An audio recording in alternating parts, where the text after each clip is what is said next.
Hey, what's up, everyone? Before we get into this next episode, I want to give a quick shout out to a continued supporter of the podcast, being Seth Roy of North Mountain Goshawks. And for those of you that are looking to add a new hunting partner for the upcoming season, particularly a parent-reared North American, Finnish, or Russian goshawk, definitely give Seth a shout out. He makes some great game hawks, and if you want to get on the list for the next upcoming season, just send him an email at ostringer3@gmail.com, hit him up on Facebook at North Mountain Goshawks, or go to northmountaingoshawks.com and fill out the information form there on the homepage. You won't regret it, and tell him that we sent you. Now, on to this next episode of the Falconry Chronicles podcast. My sponsor, Bob Pendergrass, he was not well at the time, so he asked me if I would fly his tiercel. Well, me and Bob went to Arizona, and we pulled my female and his tiercel off the trap at the same time, wild Harris hawks. They flew together like a dream, obviously. They were doing it in the wild, so they did it fine. Me and him flew together all the time. But because his health wasn't great, he wasn't able to fly, so he asked me if I could fly him for the rest of the season, which I happily did. And that morning we were catching tons of rabbits, by North Carolina standards. Catching tons of rabbits, and then we get into this bottom, and I never even really considered the quail, right? And the Dachshunds were on the ground, Harris hawks were up on a ridge in the trees, and the Dachshunds open up, and then a covey of quail bust out, and they just take off. And I'm no quail hunter. I'm no Tyler Sladen, but so, I'm a novice as far as quail behavior goes. I mean, I've seen wild quail as a falconer just a couple times, but these quail busted out, and the Dachshunds flushed them, which was cool in and of itself, right? And they opened on them too, which was unusual. They'd never opened on birds. I guess there was something about quail that just really drove them crazy. They opened, and I'm ho-ho-hoing, and I look up, and my sponsor's tiercel that I was flying just smashed quail on the wing right over my head.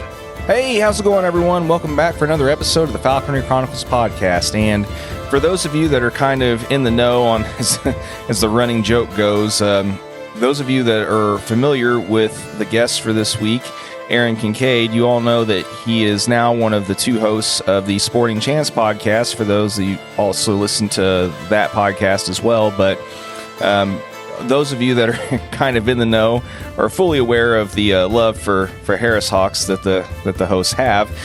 So anyway, I thought it was only fitting that the intro teaser should be something in regards to Harris hawks. So anyway, I wanted to go ahead and get this episode out because, as you all know, you've heard me mention in the past few episodes that I'm going to start offering bonus content to people that subscribe to my extras membership through my Buy Me a Coffee account. And Aaron is actually partially responsible for one of the new series that I'm going to be offering in that extras membership content. So I'm going to be putting out episodes for a while featuring ratting, and it's going to be part of the ongoing Molting Tales series that I'm going to be putting out. And it's a series based around kind of what falconers do during the off season or downtime when they're not hawking and stuff like that. Aaron was the person that I went ratting with for the first time and got me involved with that. And of course, he runs Dachshunds as well and is the owner of Gamekeeper Dachshunds. And he breeds Dachshunds as well and stuff. So anyway, if you want to look him up, he's also Gamekeeper Dachshunds on Instagram. And of course, you can add him through the Sporting Chance podcast as well. But anyway, this is a fun conversation. I wanted to go ahead and get this out because I'm going to start putting out that extras content here pretty soon.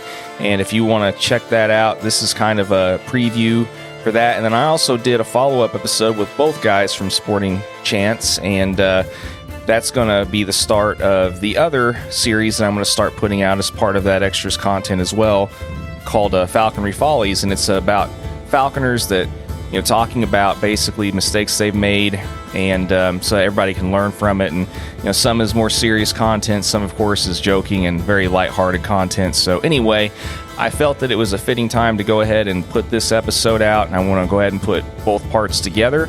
And I hope you all enjoy it. So we're just going to jump right into it as usual, and I hope you enjoy it. So here we go. Well, I'm glad that we got a chance to run dogs and fly birds today. I kind of feel that just in the spirit of falconry and to kind of talk about what just, encompasses the spirit of falconry in general, we need to start off the first, 10 minutes or so of this podcast and just talk about how much better my dogs were than Harrison's dog at kicking up rabbits, and how many more rabbits my dogs kicked up than his. And, just talk in general about, just the massive amounts more of potential that my dogs have, more so than poor little Dickie, Harrison's dog. Well, a couple things about that. So one, I bred Dickie. Okay. So breeding Dickie, I have, no, you need you put your personal feelings aside in this equation. Well, I want to take this time to express my immense dissatisfaction with how he has handled the dog that I produced for him. Yeah, go ahead. Yeah, I mean, go ahead, get it all out. That's pretty much it. No, yeah. He is. This is the last thing he needs, but he has been the model dog owner for me. You know, it's nice to see a dog that you produce that's meant to work go to somebody who's working it and working it well. Yeah. But your dogs did very well. It's good to see, because those lines aren't anything like we have here. You know, it's a lot of wilderness runs at this point, a lot of mine, and a lot of Teddy. Mm-hmm. And so I wasn't really familiar with where your dogs came from, but they were nice to watch. Yeah, and then of course you've got Paul up in Michigan, with Blackhawk. And, but yeah, I mean my dogs came from the same genetics and breeding as some of the. I mean, because I'm pretty sure that two of my dogs.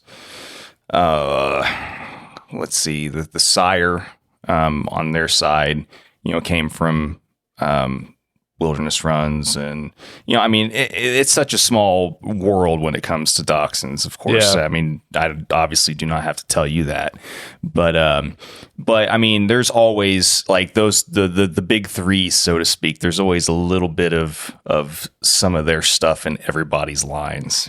It's cool to look at the pedigrees and see that. And then the weird one is when you look at the pedigrees, like when you showed me, and I was like, what is that? Never heard of that. But a lot of Blackhawk, a lot of Von Moritz. And Right.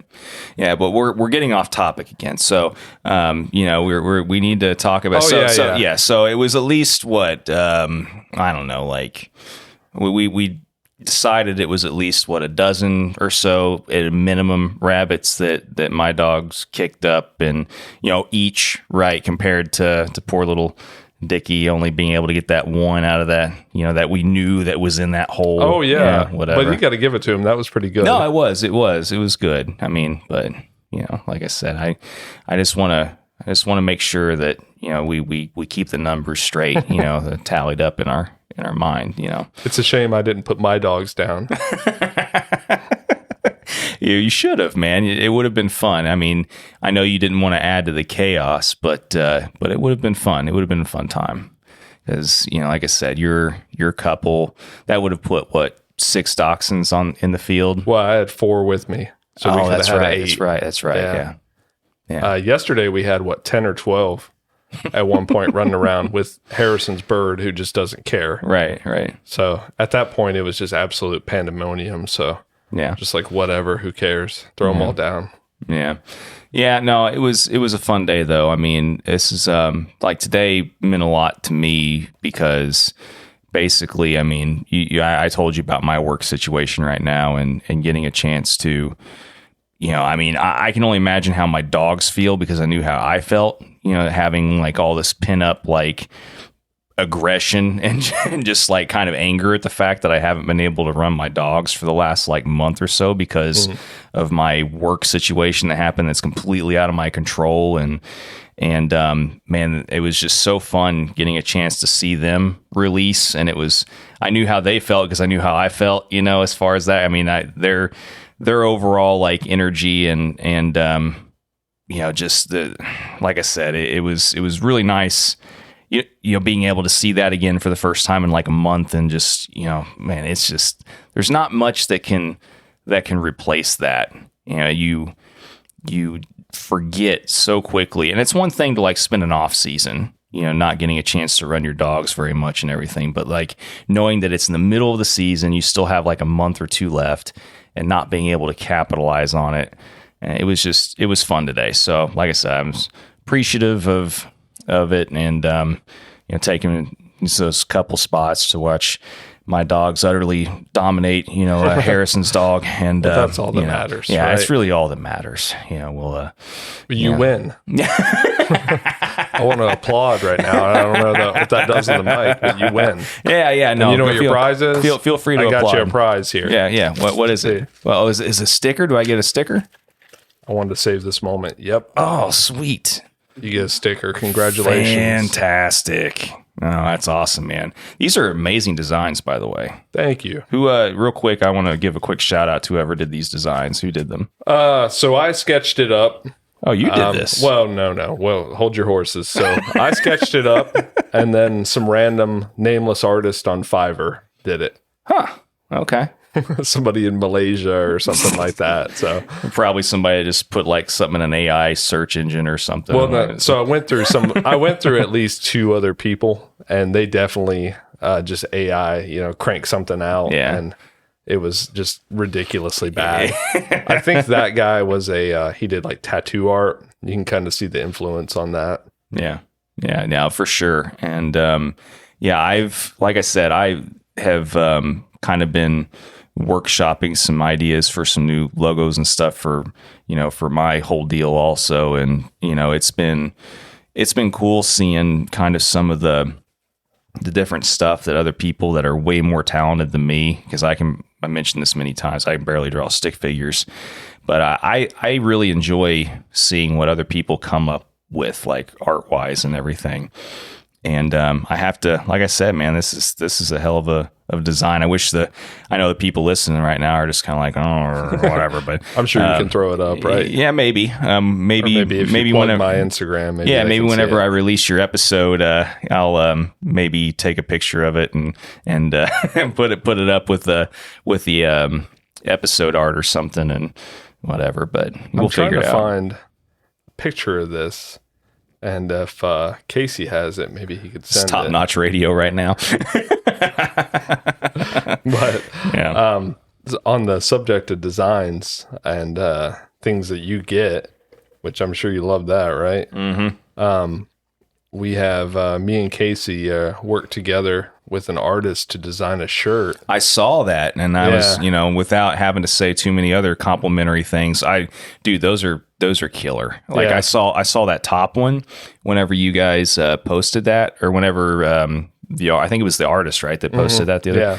That top one is freaking fire, dude. That is really, really cool. So that's the color we're going with, is that one. Yeah, that's way better than the bottom one for sure. And did you notice the little character there? Yeah, I saw. Yeah. So yeah, I saw him in the background.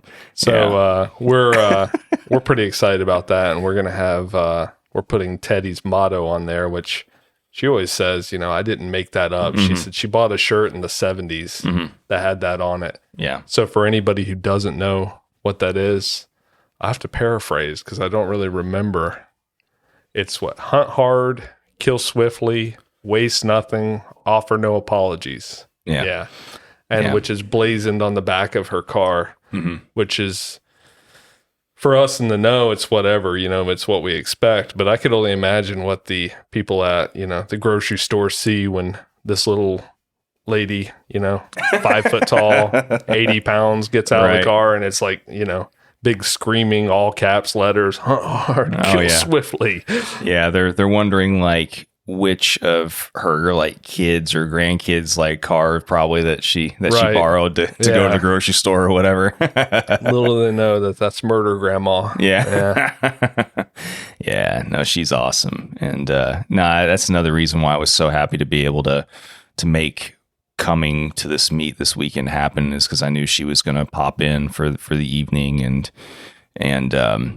anytime that that you're going to get a chance to be around and hang out with Teddy and stuff, it's exceptions need to be made for sure. Yeah, she's a treasure, to say the least. Yeah, and I noticed you injected your dog, towards her at one point. You were like, check, who was it? The red one? Oh yeah, Bale. Yeah. Which should be Dale, but yeah. Well, no. She did the little span on the chest and all that, and she gave you some little nods of approval, and stuff from her. That means the world, right?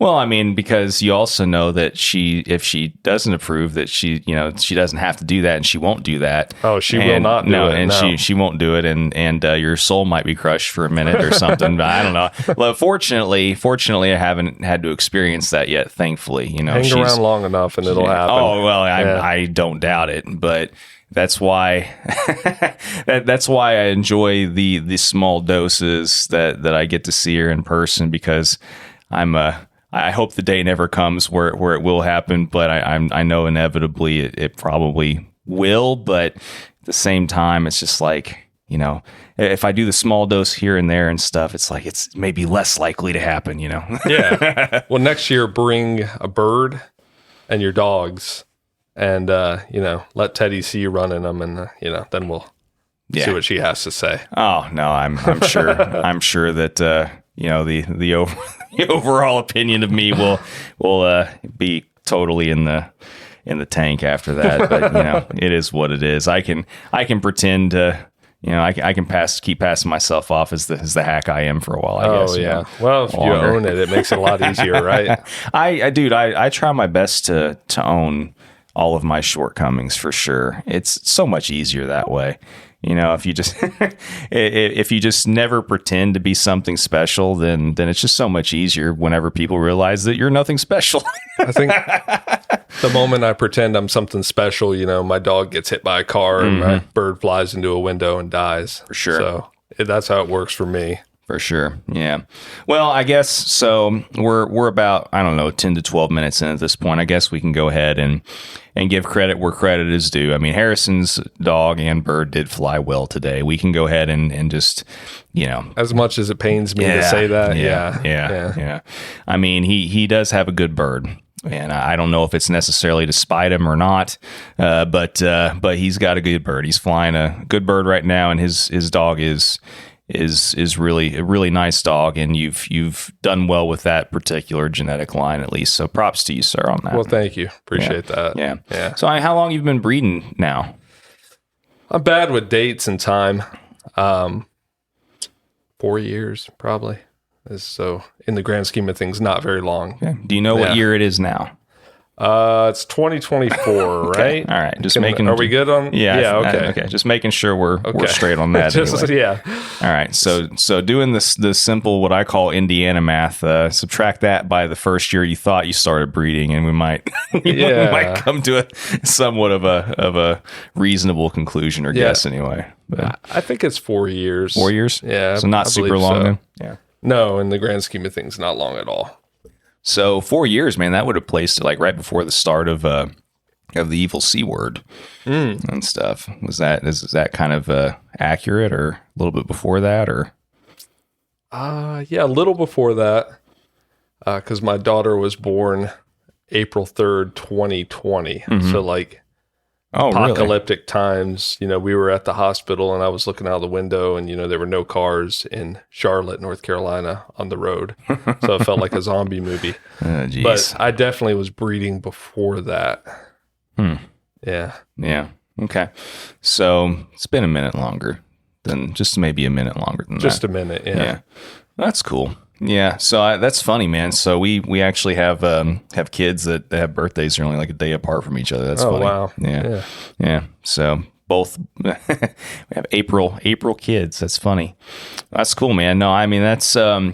I mean, what was it that kind of triggered you to decide to go ahead and start breeding? Then, I mean, how long have you had dachshunds?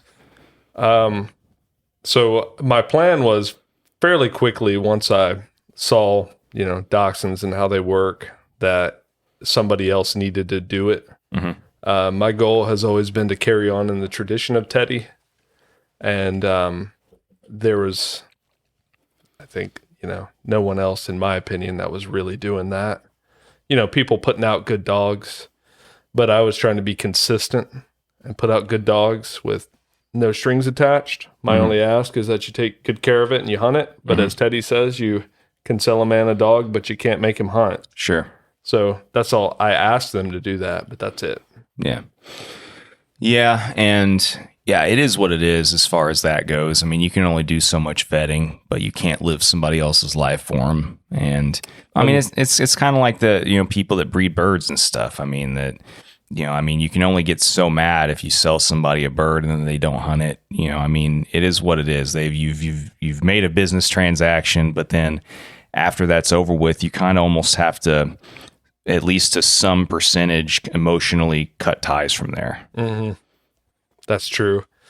It's funny when you put out enough dogs, you can, at least for me, sometimes I sit back and try and track who all has what, and I can't even do that. Yeah. At the meet this weekend, I met a guy who he bought a dog for his daughter from me, and I'd never met him before.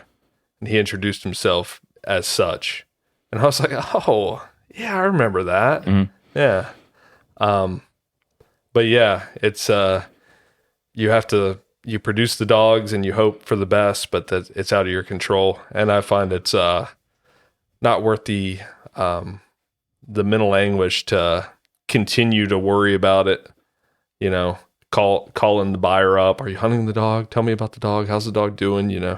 I don't do that. And that's also a Teddy thing, is you sell the dog and hope for the best. Yeah. I mean, it's not worth your time. I mean, there's so many other aspects of life that are just draining on a daily basis, as opposed to worrying about a dog that you sold 4 or 5 years ago to somebody that you don't even know from Adam, really. Right. I mean, right. It's just there's way better things in life that you really need to apply your emotional energy to, for sure. Mm. Yeah, absolutely. Yeah.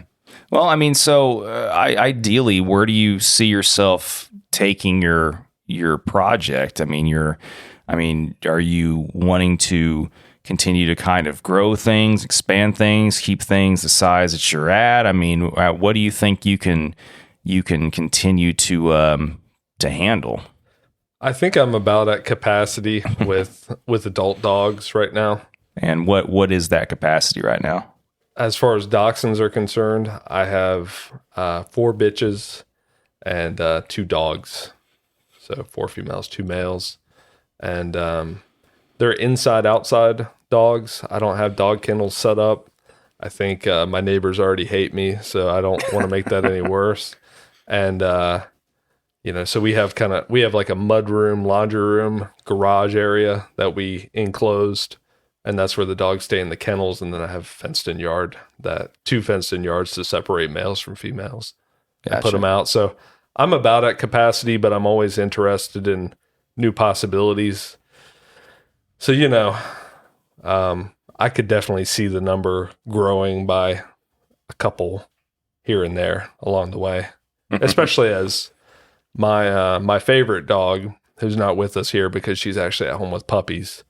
I can say that confidently. She's my favorite. How many kids do you have, John? Just one. Just one. Yeah. Okay. So you have a favorite kid. Yeah. By default. Yeah. But, I can admit she's my favorite, right? Yeah.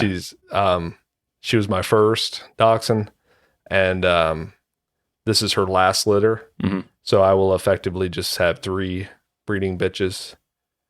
And so I weigh whether or not I want to get her spayed, because if you've noticed, when you spay or neuter a dachshund, their coat goes to complete crap.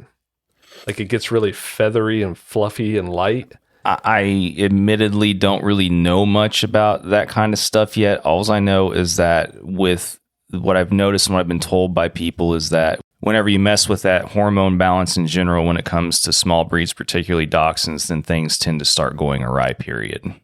Yeah, But, so there's, conflicting opinions about spaying, neutering, if you should do it, when you should do it. Obviously, if it's a mutt, spay, neuter it, whatever. But for purebred dogs, there's a good case to breed them. And with dachshunds, their coat changes dramatically. Really? So you can really tell a difference. I did not know that. So maybe later on, because there's people here with dachshunds, obviously multiple people, maybe there's one that's spayed or neutered that I'll point out. Okay. And we'll judge it together. I gotcha. Okay, fair enough.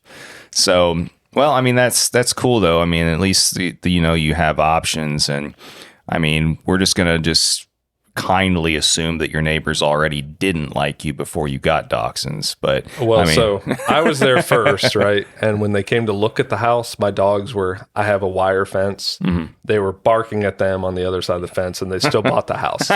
So it's their fault. Yeah, they built a privacy fence and just a standard 6-foot privacy fence.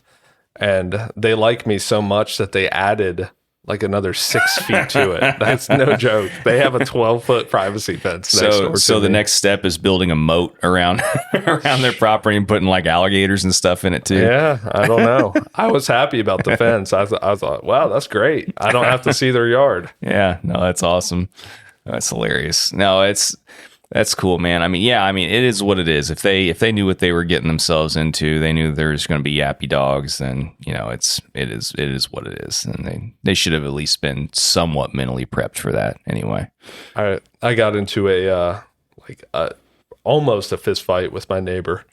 One night, my wife let the dogs out because they were whining, and there was literally a cottontail rabbit on the other side of the fence in their yard, at 3 a.m. And the dogs went ballistic like they should, right? Right. I always want them going crazy when they see a cottontail, and he came out and was screaming and cussing. And I'm a counselor by trade, so I was like, yeah, calm down, buddy. Yeah. You're step 1, diffuse the situation. Yeah. So, I rolled out the empathy skills. Like, I understand how you feel. I'd be mad too, which I probably would.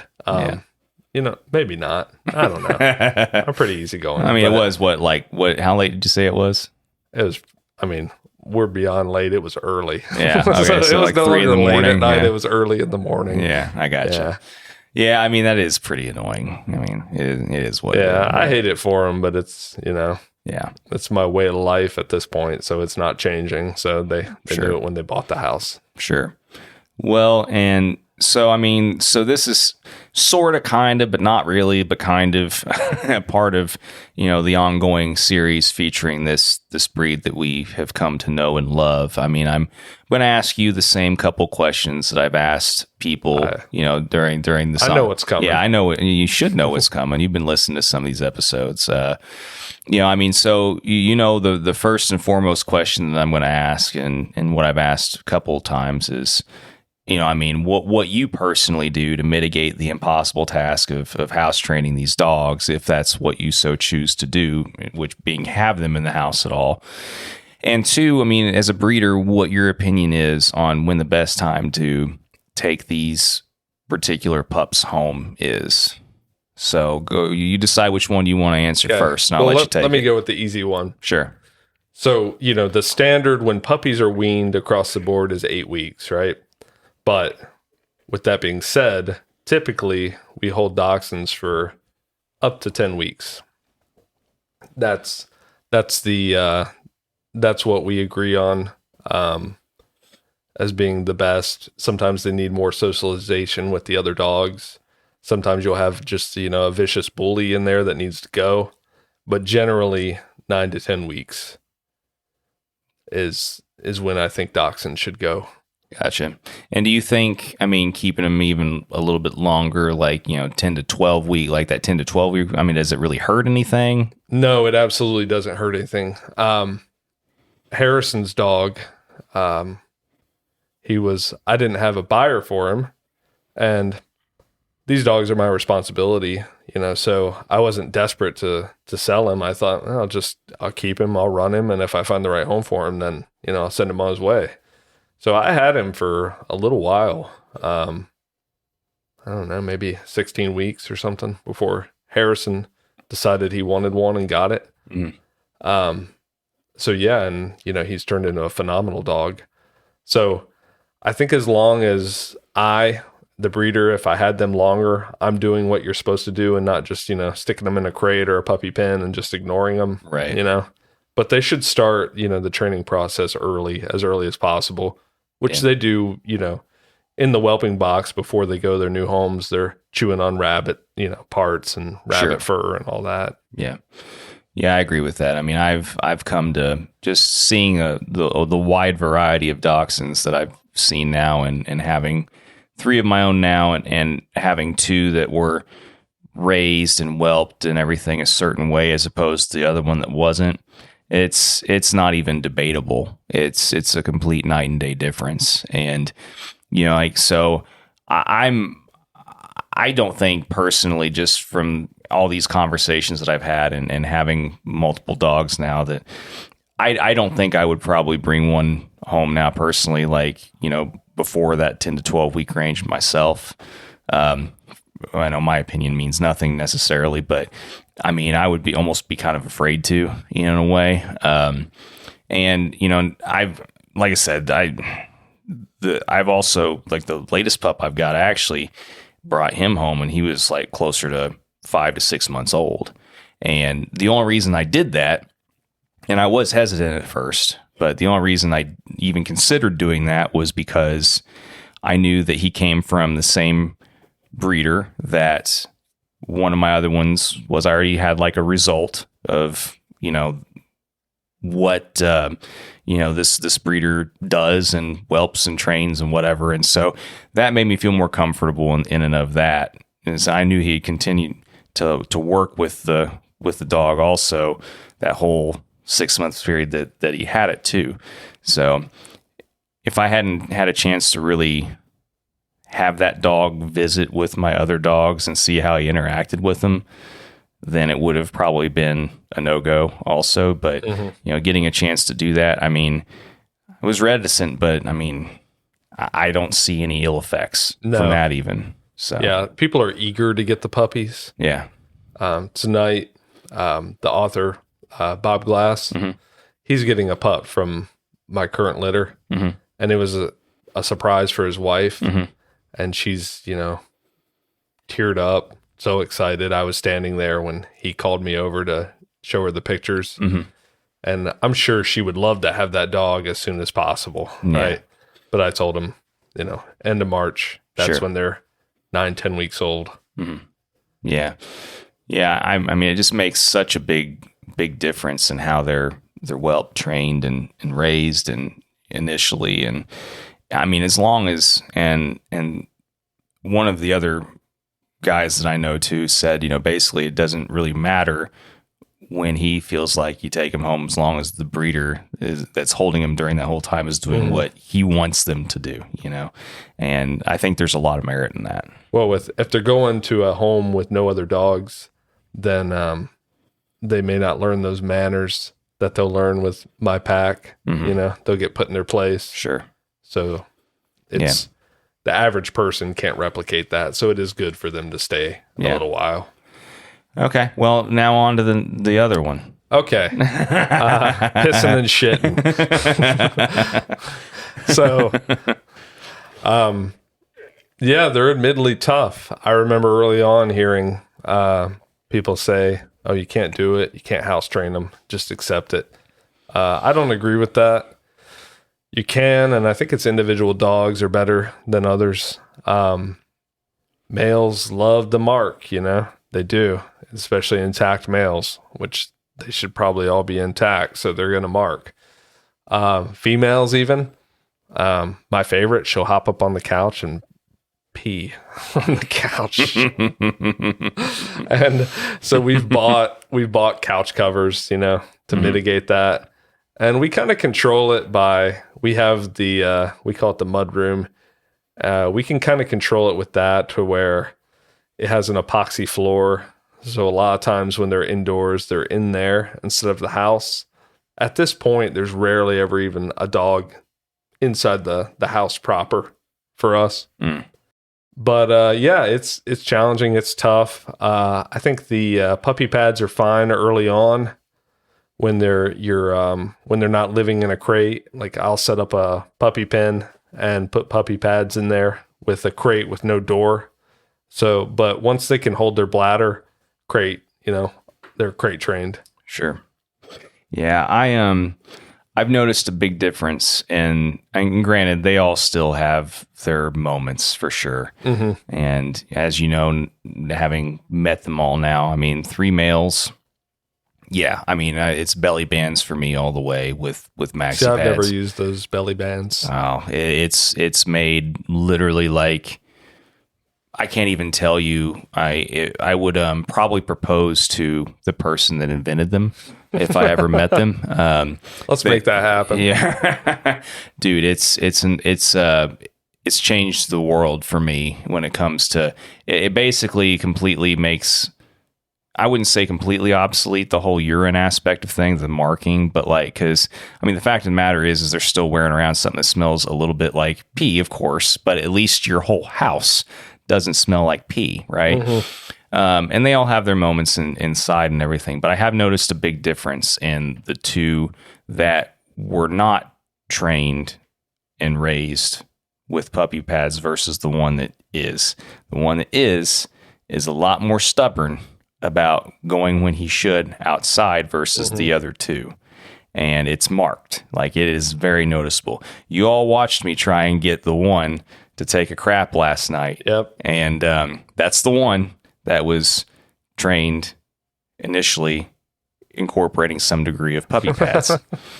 So just saying, there may or may not be causation, correlation, whatever there, but just something to, food for thought. But, yeah. They're very stubborn, instinctual dogs. So it's something that you deal with. You can take it very seriously and deal with it a lot better. But I don't know any dachshunds that are perfectly housebroken. I had a Doberman for 14 years and, he could be in the house, free ranging the house for 12 hours without an accident. There's no way a dachshund would do that. No, same with my Vizslas. My Vizslas very rarely. My male occasionally, because he has had recent bladder infection and stuff.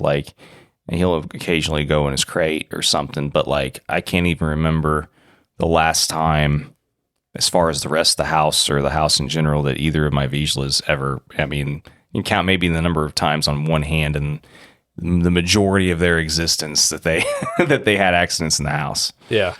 Yeah. Well, in spite of all that, they're still worth it. Mm-hmm. And most of us keep them in the house. Yeah. Yeah. Teddy does the chain link panels outside, on a concrete pad with the top on them. So they have very nice homes. Right. We all wish we could move into one, that kind of thing. Yeah. And if we ever move, I might do that. But I don't want to have that set up in town. My neighbors already hate me, so yeah, you would need at least an acre or so probably to pull that off. I'm on an acre, so maybe kind of on the side where my my cooler neighbors are. But that's funny. I just punish my cooler neighbors because my more uptight neighbors aren't going to tolerate it. Yeah, I was going to say, if you had neighbors closer on either side of you, it would be harder probably. See, where I live, I've got a whole other not really a full acre, but a whole other lot to the one side of me, and then a church is next to that. So I only really have one neighbor on one side. And that sounds doable. Yeah, so that would, whatever. I've really been thinking about it, putting something out there, because I'll never forget the first time that I had this conversation with Teddy. She kind of got quiet for a second, and in her own Teddy way, she looked at me and she goes, "No, that's your own fault." and Well, she wasn't wrong. Yeah. She's absolutely right.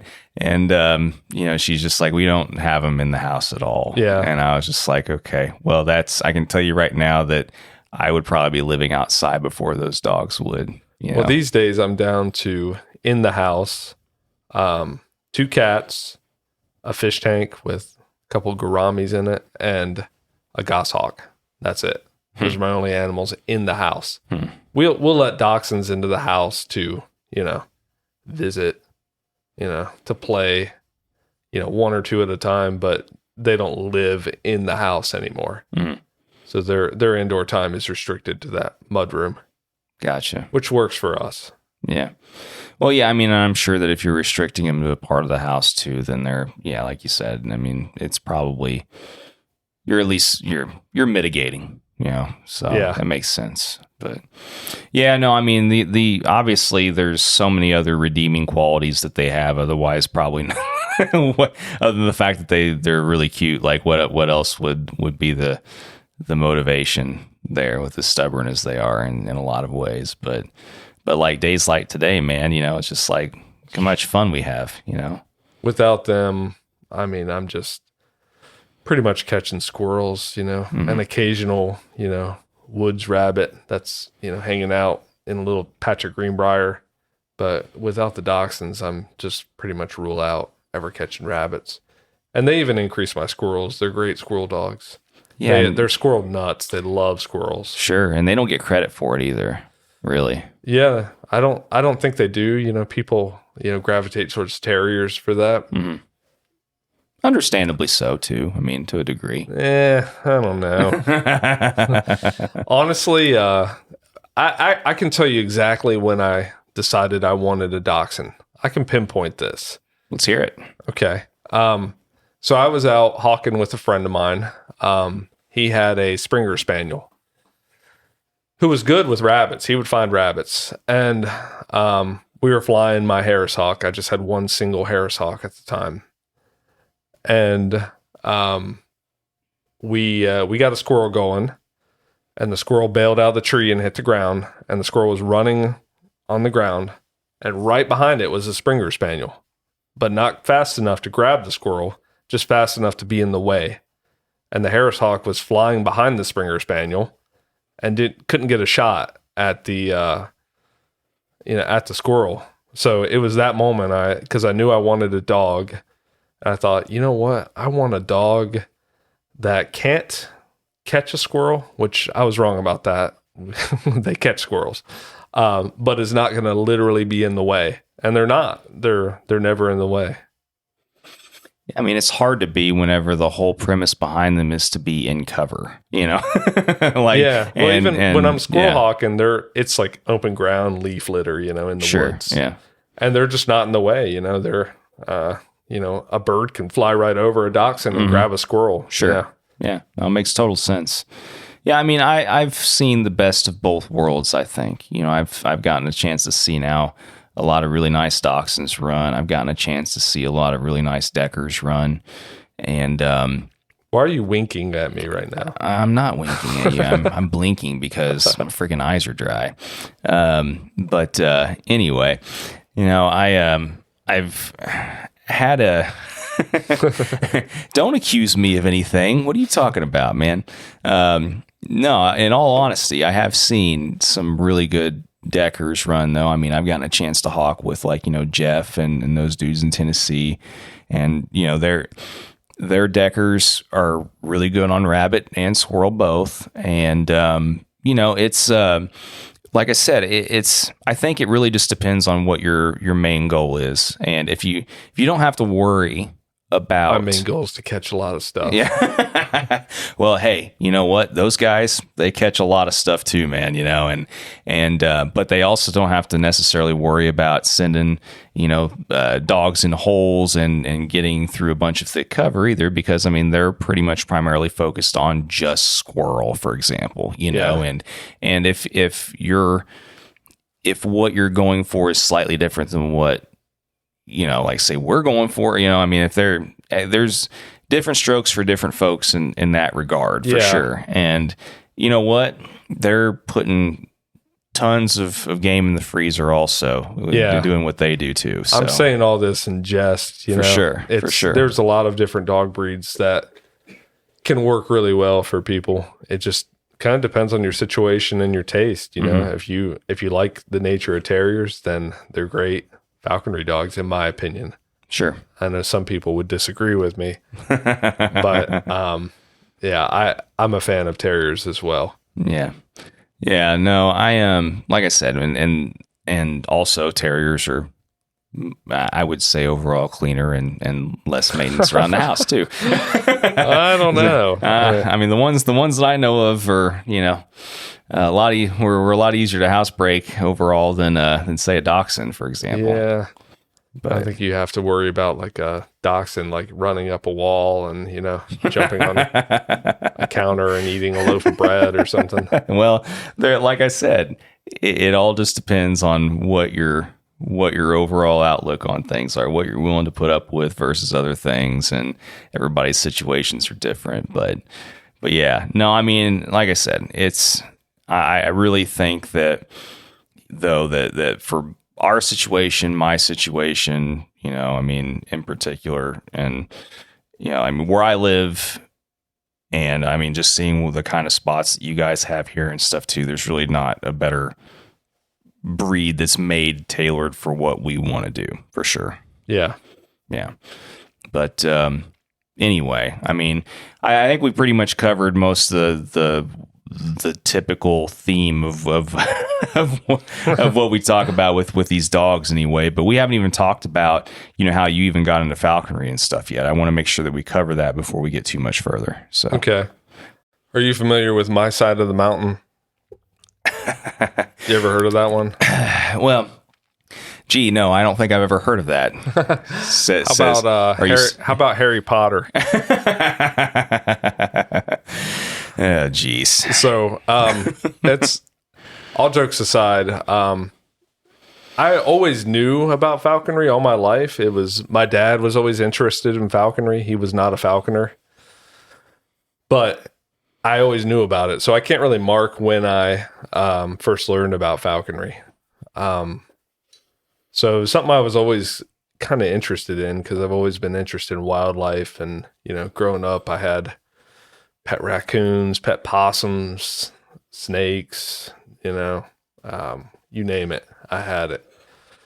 So I was always interested in that. And initially it was like selfishly and foolishly and what I would tell anyone not to do. But I was like, oh man, you can get a license and you can have a pet hawk. Like, heck yeah, man, that sounds awesome. So about 20 years ago, I contacted the state club, the North Carolina Falconers Guild, and I asked if I could, if there's anybody who would talk to me about falconry. And the president at the time responded to me, Bob Pendergrass, and he said, yeah, you can come up with me. And at the time, I lived in Western North Carolina, and he lived kind of in what we call the Piedmont of North Carolina. So I went and I hawked with him, and I really wanted to do it, but there wasn't anybody near me that could sponsor me. So it kind of went by the wayside. And then many years later, I lost connection with falconry. I thought, you know, that was an awesome experience, but it, you know, wasn't something I was going to be able to do. Many years later, I was buying a indigo snake from a guy in Charlotte, and he was a falconer, so it kind of rekindled my interest. And I thought, hey, I wonder if that guy I went out with that one time is still doing it. So it turns out he was still doing it, and he lived near me. So I was lucky that Bob Pendergrass was my sponsor. And I went out. I did it the way that I think you should do it. I went out and beat brush for a season, went out with as many different falconers as I could, saw as many different birds as I could.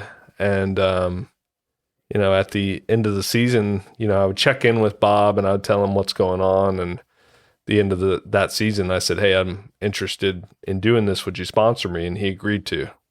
So that was it. Cool. Yeah, I mean, I think that once again, that's another one of those things that you can't really touch on enough that you brought up in that whole, your whole explanation there was, I mean, I really think that it's important for somebody to spend a whole full season, really just seeing what they're getting themselves into. Absolutely. I hate to see people just jump in, Mm-hmm. We have all seen somebody who they think about falconry for 5 seconds and somebody agrees to sponsor them and they get into it. Lucky for them. And, I know one of those guys is a good friend of mine and he happens to be a serious falconer. Mm-hmm. But, when he was trying to get into it, I told him, nah, man, you need to, he wasn't a friend at the time. I met him and he went out and he saw my birds hunt one time. And then next thing I know, we're getting emails from the state asking, if anybody would be willing to sponsor him.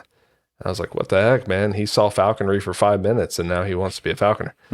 Turns out, it worked out well with him. It's all good. Mm.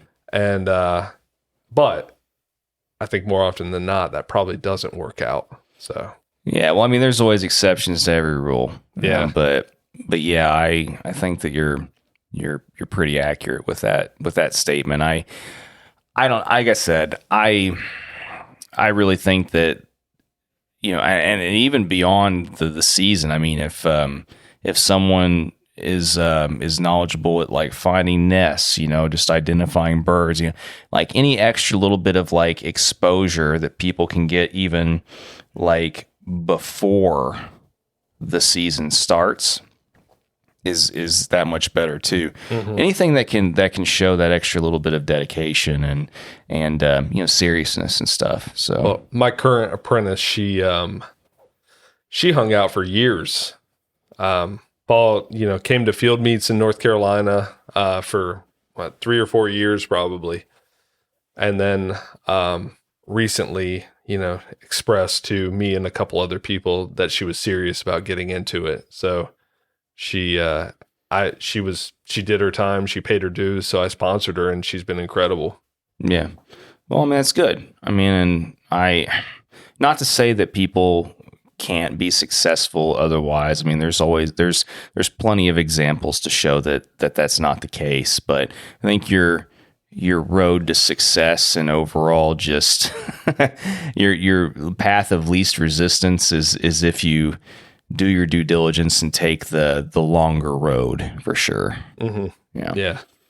But well, and so, I mean, do you foresee yourself pretty much just primarily flying Goshawks from here on out? Or, I mean, like, is that kind of like what you want to stick with? Or, I mean, we know that you're gonna stick with Dachshunds, of course, but absolutely sticking with Dachshunds. Yeah. But I mean, what have been your I don't know, your favorite or most fun experiences so far with the different birds that you've flown? So in the grand scheme of things, a relative short amount of time, I've accrued a lot of different experiences. I think I'm going to stick with accipiters. I just really like working with accipiters.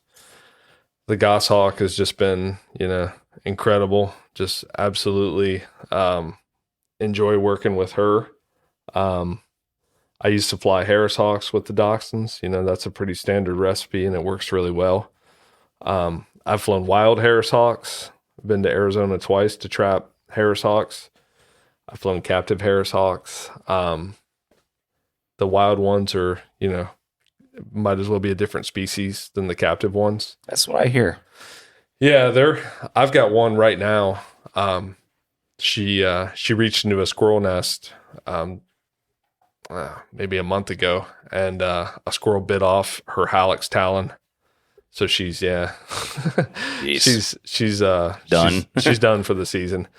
And but she's a strange bird. Harris Hawks are known for being very easygoing. You could throw them under your arm like a chicken and, throw them up in the air and they'll fly and hunt and do whatever you want. Yep. She is anything but. You can't even touch her at this point. I have to walk into her muse with the box, and she flies into the box. Mm-hmm. And then we get out in the field. I open the box. I can't put telemetry on her. She just flies. She flies out of the box. She'll follow me around. We get done. She'll jump down to my glove off the top of my truck, and I can put her in the box there. But you basically can't touch her. Very strange bird. Weird. Yeah, but I'm on the list for a Peruvian Harris hawk this year. I've always heard people talk about those. I don't know anyone who's ever flown one. I want a tiercel, of course. The females are kind of pointless, I think. Why would you, it's just like, it's a female the size of a standard male tiercel. So the Peruvian tiercels are supposed to be like 400 to 500 grams. Yeah, they're a lot smaller. Yeah. I want to fly one of those. I want to try that. I mean, the what I've heard about them, and this could be completely off base because I've never flown one. Just I've talking to people that have flown them, though. I've always heard that they're a little bit, they're not as chill as your traditional Harrises. Well, that sounds good to me because I like that's part of the reason I think I like accipiters is because I like what I call real hawks. Not these, not the almost the hawks or whatever. Not the domesticated buzzards, Oh, geez. Well, I hope you enjoy the hate mail that's incoming, on your end of things. We'll share your email address so people can reach you quicker. Please do. At the end, you can take a lot of game with Harris hawks. Of course, you can. Yeah. I mean, that's the most game I've ever taken in seasons has been with a cast of Harris hawks, and if you fly them and you're consistent, they're incredible. But for me, it's not for me anymore. Yeah. Yeah, maybe one day. Yeah. But my apprentice asked me when I was trashing Harris hawks one day, she, I forget the exact question, but I said, like, all falconry is awesome, right? It's all awesome. And if I had no other choice, I would fly, a red-shouldered hawk. If that was my only option. So I'm always going to fly a hawk as long as I, can walk. I'm going to fly hawks. Mm-hmm. And so if basically I would fly, I would consider flying Harris hawks again, mm-hmm. but it's the accipiters for now. Have to be a lot of extenuating circumstances. Yeah. Maybe my back is, severely disabled. Be in a wheelchair bound. But you could probably do it. You could probably be in a wheelchair and fly Harris hawks. Hey, you get them, especially if you get them working with dogs and get them tolerating the dogs and stuff. Yeah, you could just sit there and probably just watch them. And I have the same friend that had the spaniel that I talked about earlier that got in the way of mm-hmm. my Harris hawk, which is fun. Comes full circle. He used to go out in the field with no tidbits, no telemetry, no lure, nothing. And he would just go out with his 2 tiercel Harris hawks. He would catch a rabbit. He would walk up to the rabbit. He would grab the rabbit and he would shoo the Harris hawks off the rabbit. They would fly away and he would just carry the Harris or the rabbit around, and they didn't try and grab it. Okay. He went out in the field with nothing. He just cruised out there in his briar pants and his shirt. Yeah. And had 2 Harris hawks following him around. And okay. Yeah, I'm never going to do that. Yeah. At least not on purpose. Yeah, he made it work. Okay. Well, anyone who saw it was like, man, that's crazy. Yeah, that is a little crazy. Yeah. He's a crazy guy. It sounds like it. Yeah. If he listens to this, he'll know who I'm talking about. Well, that's not for me either, but hey, whatever. I guess that just goes to show how easygoing Harris hawks are. Sure. Well, yeah, people find their own way. What's good for you isn't always good for me, and what's the best way to do something isn't always going to be universally good for everybody. So, I just realized I'm saying I'm not going to fly Harris hawks, and I still own Harris hawks. If you have a bird, you have an obligation to fly it. Mm-hmm. But my sponsor is talking about going to Arizona for a wedding, and mm-hmm. that Harris hawk I was complaining about, release it. Yeah, I think I'm going to ask him to take it out there and release it. Yeah. Yeah. Well, it'll still be able to catch stuff. Oh yeah. She's an incredible game hawk. But she just isn't participating in falconry the way, there's birds that just don't, they're not. Her first couple of seasons, she was like just a dreamboat, she would fly things down hundreds of yards and was super gamey. And, I will say the wild ones, no problem working with other Harris hawks. No crabbing, no issues, nothing. You just throw them up and they're good to go. So, Well, I mean, they kind of have to. Yeah, they got to survive. For sure. Yeah. That makes total sense. Yeah. I've heard very mixed opinions too on their hunting style and their, the ability with their, I should say their compatibility with dogs and stuff too, versus the captive bred ones also. She works well with the dogs. Yeah. She never, early on she hit a couple dogs, but she figured out that, they're the help. So she's not hard on them anymore. Yeah. And I've talked to many people that fly Harrises with dogs that have, had good and bad experiences. And I mean, just decided the key with all that is just making sure early on that the Harris understands the dog's there to help it. Set up a scenario or do what needs to be done. So anyway, but yeah, man, no, I mean, that's cool stuff. And I mean, all the power to you, if you think that's what you're going to be doing for the foreseeable future, as long as you're having fun, right? Yeah. Right. Yeah. That's what it's all about. Having fun, doing falconry the way you want to do it. I think as long as you're out trying to catch game and taking good care of your bird, you're not going to get any judgment from me. Cool. Well, I think now is a good time to go ahead and transition and, get one or two of those memorable stories from you. And, we can kind of start thinking about maybe wrapping this here pretty soon. But, you know how it goes. You listen. Yeah. You just got to get those stories. I'm a listener. Let's get some stories going here. All right. So one thing that we didn't discuss that I would like to talk about. Yes. Go ahead. Is the ratting with Dachshunds. Oh, yeah. Okay, yeah. You want to go into it now? Yeah, sure. We can go ahead and get into that real quick before we get your story. Okay. I mean, I'm sure there's probably something that ties into this whole thing too, story-wise too, I bet, right? Yeah, I think I could probably just tell a story about ratting with them, that instead. So no, I mean, either or. I mean, I know that there's always, I mean, the guys that do that on a consistent basis with their dachshunds, especially, always talk about how much fun it is. And, So this will be kind of a generalized story of not necessarily a certain time, but just ratting in DC, in Washington DC, with the with Dachshunds. That in and of itself has just been a blast. So I'm about 5 hours from DC, and I've made a turn and burn trip multiple times, drive up there, rat until like 1 a.m. with those guys, and just come back home in the same night. Yeah. That's how much fun it is. Mm-hmm. So it started with breeding rats for snakes and hawk food, right? And a rat would get out I have a building with rodents and other things in it, and can't catch it.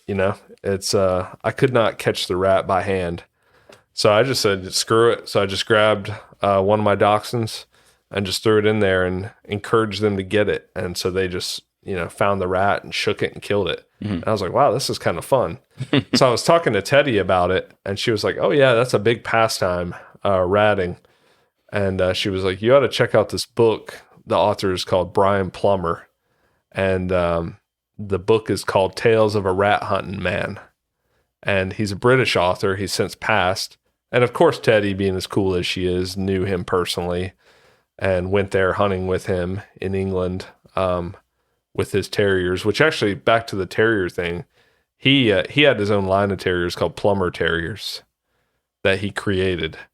And he would rat, he would go out and catch hundreds of rats in like chicken coops or chicken farms. And they have things in England called maggot farms. You ever heard of that, John? I've heard of the term. You really have? Yeah, I've heard the term. I've not really. I think I read it somewhere in like a book or something. But the gist of it is they would they would take dead animals and they would have like these platforms and they would harvest the maggots that would for like commercial purposes. Mm-hmm. So like either for feed or maybe fish food or something like that. Mm-hmm. So he would go to these maggot farms and rat, with his line of terriers called plumber terriers, which are basically like a type of Jack Russell Terrier, mm-hmm. and kill hundreds of rats. So she told me I should read the book. I read the book, and he became my favorite author. Really? Yeah, he dabbled in falconry too. So I'll have to check that out. Yeah, he was admitted. When you read it as a falconer, you're like, man, he was not a good falconer, but he was. He did all types of sporting stuff with like ferrets and lurcher dogs and the plumber terriers on rats, but just ratting in DC, taking my dogs up there and, being in the middle of the city, big city, working with the guys who are running not plumber terriers. What are they? Patterdale terriers. A lot of those are real popular ratting dogs. Mm-hmm. One of my friends up there has a lurcher. People may or may not know what lurchers are. They're basically a sighthound cross with other things. Sure. So he has a lurcher. I showed those guys how to catch rats by hand. So reach in and just sneakily grab the tail. And I would grab rats by hand and just toss them to the lurcher. So if you look up Casey Everett's social media, you could find it. There's he has this 360 camera, and he came with us. And obviously he was there if he was recording it. But he came with us, and he has this 360 camera, and we're in this back alley. And if you watch this video, you can see me grabbing rats out of trash cans by the tail and dropping them into the lurcher, and the lurcher's just chomping them. And then you see dachshunds running around in the alley, like grabbing rats and killing them. You see Patterdale terriers grabbing rats. One of the guys was trying to learn how to catch rats by the tail, so I handed him a rat, and then like he was trying to swing the rat around to show the camera, someone else's camera, and like it gets in somebody else's face, so somebody nearly gets bit by this disgusting sewer rat, But it's a lot of fun. It's a blast. And I think that night when Casey and Harrison joined us out there, we that would stand out as one of my favorite hunting memories. We got just a stack of rats. We had a pile of rats. They said it was a record. And I don't think it's a coincidence that their record happened when the dachshunds were there. Well, and they even say, they're like, man, these dachshunds are awesome. They're like, we see them moving. Like they get the rats moving, and the dachshunds can kill the rats too. Granted, they're not as powerful as the terriers, but they can kill the rats. They love killing rats. Sure. Yeah. So that's a lot of fun. I know it's not falconry related, but it's sporting. Yeah. Well, and there's so many purposes that these dogs can serve, mm-hmm. I mean, and there's other guys that I know of too that use them for their wildlife control companies, right, and things like that too. And yeah, and we were doing this during the summer. Mm-hmm. During the winter, I don't I'm too busy with falconry. But during the summer, it's a great activity for your dachshunds to go out and annihilate keep them rats. engaged. Yeah. They love doing it. Yeah, that's awesome. Yeah. No, I mean, that's cool. Yeah, thanks for remembering to bring that up, because it's not something I've really gotten a chance to talk about much, or remembered to talk about much in the other episodes that kind of incorporate, dachshunds as part of the main topics, but no, that's cool. Yeah. So thanks for remembering that. And, as far as just, one of your actual like bird or falconry related hunting stories, though, I mean, now I guess is a good time to go ahead and just share one of those, and we can come close to calling this good, man. Okay. Well, let's see. I'm bad with stuff like this, admittedly. It's been doing it a long time. It's understandable. Yeah. I mean, I think everybody will remember their first head of game, but that was just about as unspectacular as it gets. A squirrel just jumps into like a little bush, and my red tail just kind of falls out of a tree and grabs it, and that was that. my this goshawk I'm working with now, she's my favorite bird I've ever had, no doubt about it. Coming up here to the field meet and being successful with her. She's a chamber raised bird, so she's different from what most people see. It's really cool to let people see that, a different bird. But as far as probably like the one that stands out to me would be with freaking Harris Hawks of all things. We'll give the goshawk more time. I'm sure she'll find us. I'm sure there'll be a story better than this. But, I'm in North Carolina, and we had a field meet kind of in north central North Carolina. And I went out to the spot that is, it's owned by a guy who is a professional land manager. So he manages land for wealthy people who want to harvest big deer, basically. Nobody cares about small game that much. But his thing is quail, bobwhite quail. So he has this plot of land that he's managing for quail. And I don't know about the rest of the country, but there's essentially no more quail, wild quail in North Carolina, bobwhite quail. Well, actually, I do know about I know like in Kansas, you can pretty easily find them. There's lots of states where there's lots of quail left. Yeah. But yeah, there's certain states like where I'm at, there's hardly any quail left. There's certain, especially the rural agricultural areas where the farmland and everything has kind of taken over in certain areas. The way the land's been cultivated, it's completely destroyed most of the habitat for sure. Right. I remember being a kid and you would see quail running across the street out in the country. Mm-hmm. It was just, I remember seeing it many times, and it kind of disappeared. And like along with like whippoorwills at night.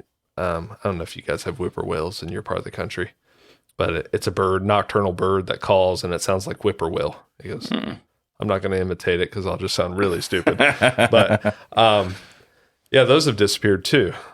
So in a short amount of time, that stuff has disappeared from my state.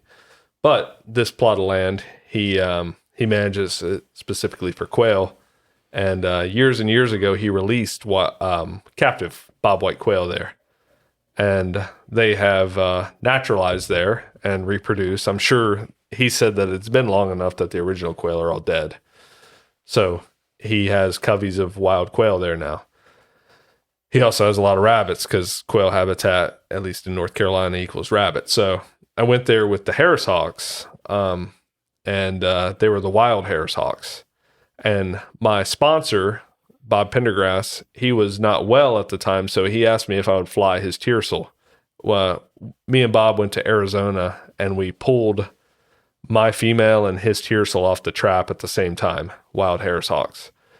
They flew together like a dream, obviously. They were doing it in the wild, so they did it fine. Me and him flew together all the time. But because his health wasn't great, he wasn't able to fly, so he asked me if I could fly him for the rest of the season, which I happily did. And that morning, we were catching tons of rabbits by North Carolina standards. Catching tons of rabbits, and then we get into this bottom, and I never even really considered the quail, right? And the Dachshunds were on the ground. Harris Hawks were up on a ridge in the trees, and the Dachshunds open up, and then a covey of quail bust out, and they just take off. And I'm no quail hunter. I'm no Tyler Sladen, but so, I'm a novice as far as quail behavior goes. I've seen wild quail as a falconer just a couple times, but these quail busted out, and the Dachshunds flushed them, which was cool in and of itself, right? And they opened on them too, which was unusual. They've never opened on birds. I guess there was something about quail that just really drove them crazy. They opened, and I'm ho-ho-hoing, and I look up, and my sponsor's tiercel that I was flying just smashed quail on the wing right over my head. Yeah, just right. If I had a GoPro on, it would have just been incredible, but of course I didn't. And there are people there who witnessed this, so we could verify if you need to. Afterwards, we'll make some phone calls. But smashed the quail right over my head and carried it, of course, way into the woods. And I had my GPS on him, so I opened up my phone and I was like, there he is.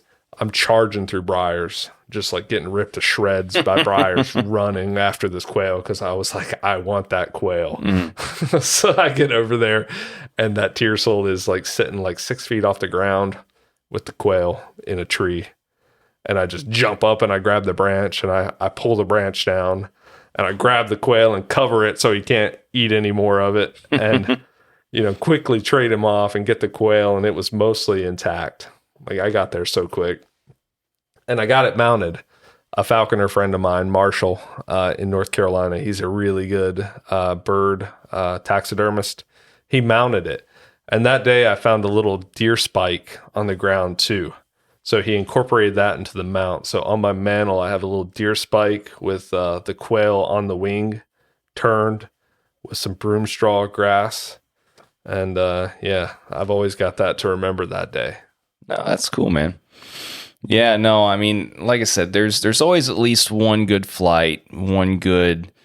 If you don't even usually have to think about it that hard. There's always at least that one memorable flight or experience for every falconer, and like I think that I don't know if I'll ever end up bagging any quail, to be honest. I mean, it's not kind of my thing. It'd probably have to be almost an accidental type thing, like that.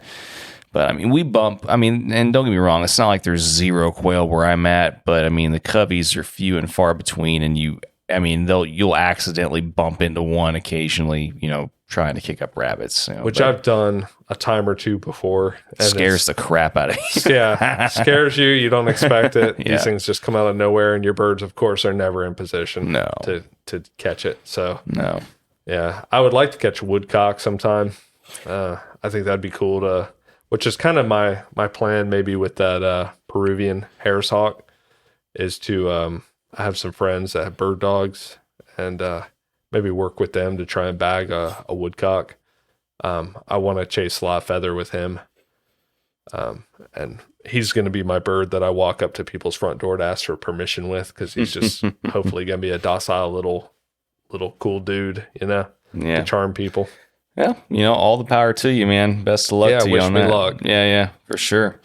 Yeah, well, I mean, before we go ahead and call this good, then though, I want to make sure that we get the that one last kind of sentiment piece of advice that you want to share, maybe pass along, and it could be about anything falconry related, or it could be about dachshunds too, or whatever. But go ahead and get that piece of advice from you that I like to get from people in each episode, and then I think we can call us good, go and mingle for a bit before it gets too awful much later, and call us good, man. Buy a dachshund. No, I think buy a dachshund from me. Yeah, buy a dachshund from me. There are a lot of good dachshund breeders. That's I'm saying buy a dachshund as a joke, but there are a lot of good dachshund breeders out there. Wilderness Runs, Jill Chidlow, Paul Thomas, Blackhawk. I know you got your dogs from someone. What's his name? Kevin Stoller. Yeah. My operation is called Gamekeeper Dachshunds. Of course, Teddy Moritz. And I'm sure there's many others that are breeding good ones. And there's a lot of people that have dachshunds that breed them on occasion. It's not consistent. And I was talking today with the Aaliyah brothers, and they were like, there's just, it's the dachshunds are flourishing right now. And there's just a lot of good dachshunds out there. So, but my actual piece of advice, respect your elders. My heroes in falconry are the people who laid the groundwork for what we have now. Teddy, Bob Pendergrass, people like that. Yeah. I mean, like I said, man, I think that, I think for the most part, most people getting into this are pretty respectful. I know that if you're not, it's not going to probably end very well for you, because word travels fast, and in our community, it doesn't take very much to relay sentiments or warnings. I mean, in that way, I think we're still fairly decent for the most part, and and kind of trying to, I don't know, just safeguard, things for, it's just not, this isn't a community that you really want to develop a bad reputation in, put it that way. So I worry about one day what's going to happen when those people aren't with us anymore. Yeah. The people that did kind of establish those grassroots foundations and stuff. Yeah. I mean, well, it's just, it's the natural course of time, and, just things change, things evolve, and hopefully they will evolve in the right direction. And, hopefully there's going to be people around that's going to be willing to try and steer the ship the right way if things start kind of going south. But, that's all we can do, I guess, right? Yeah, absolutely. Yeah. Well, thank you for having me on. Yeah, man. No, it's been fun. It's been fun kind of having some fun at Harrison's expense a little bit again. And whenever it's always a good time. Yeah, whenever he eventually listens to this, he probably won't listen to it. Probably not. But it's all good. I mean, and that's the other thing. I mean, in all seriousness, I want people to understand that that this is a large part of what falconry is having fun, developing these relationships where you can, heckle each other and having fun at other people's expense. Of course, Yeah. So, I mean, without it, man, we would probably go nuts to a certain. Then what would we do? Just fly birds? Yeah, exactly. I mean, we'd be crazier than what we already are if we couldn't actually have some fun with each other, But no, man, it's been good actually getting a chance to meet you face to face, get to know you a little bit. And, I mean, who knows? Like I said, if you end up needing to diversify your genetic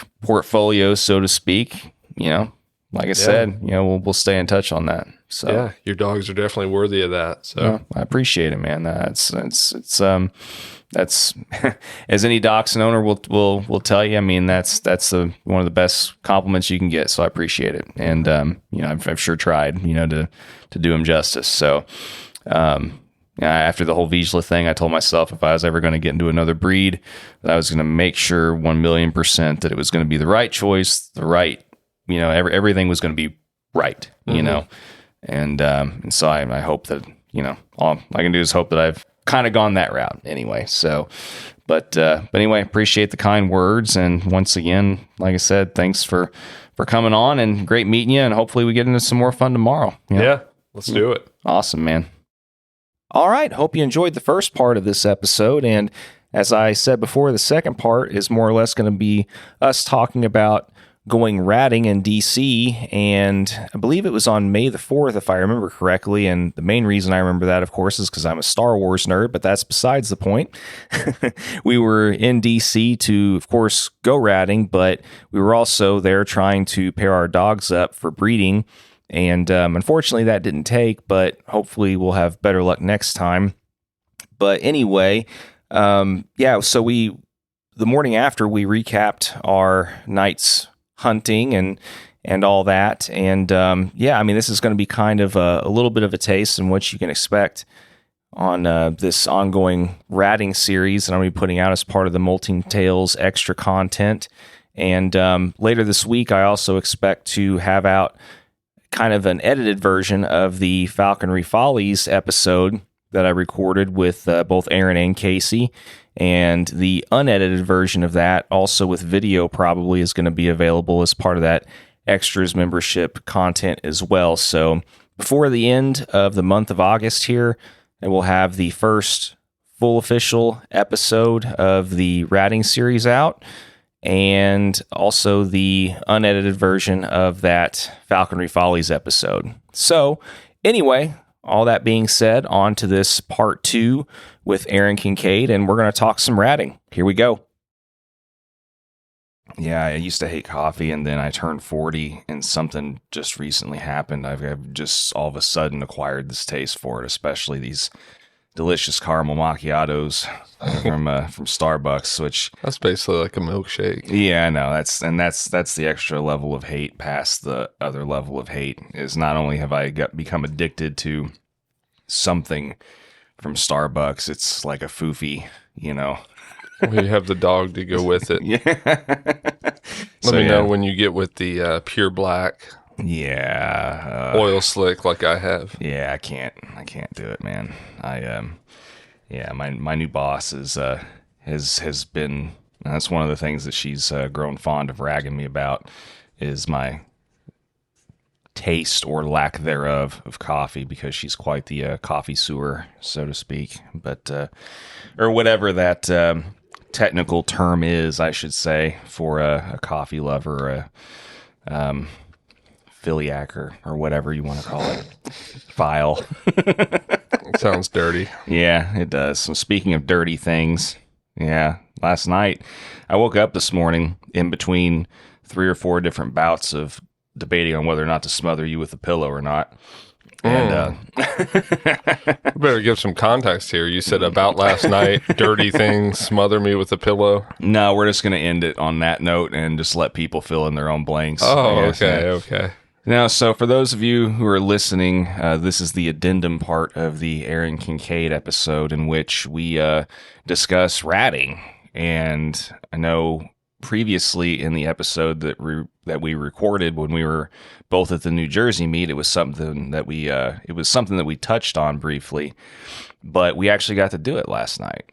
The ratting. Yeah. We got to do the ratting last night, and basically, I give up at this point. I mean, we're already like 2 minutes in, and I'm so glad we got to do it. Yeah, it was amazing.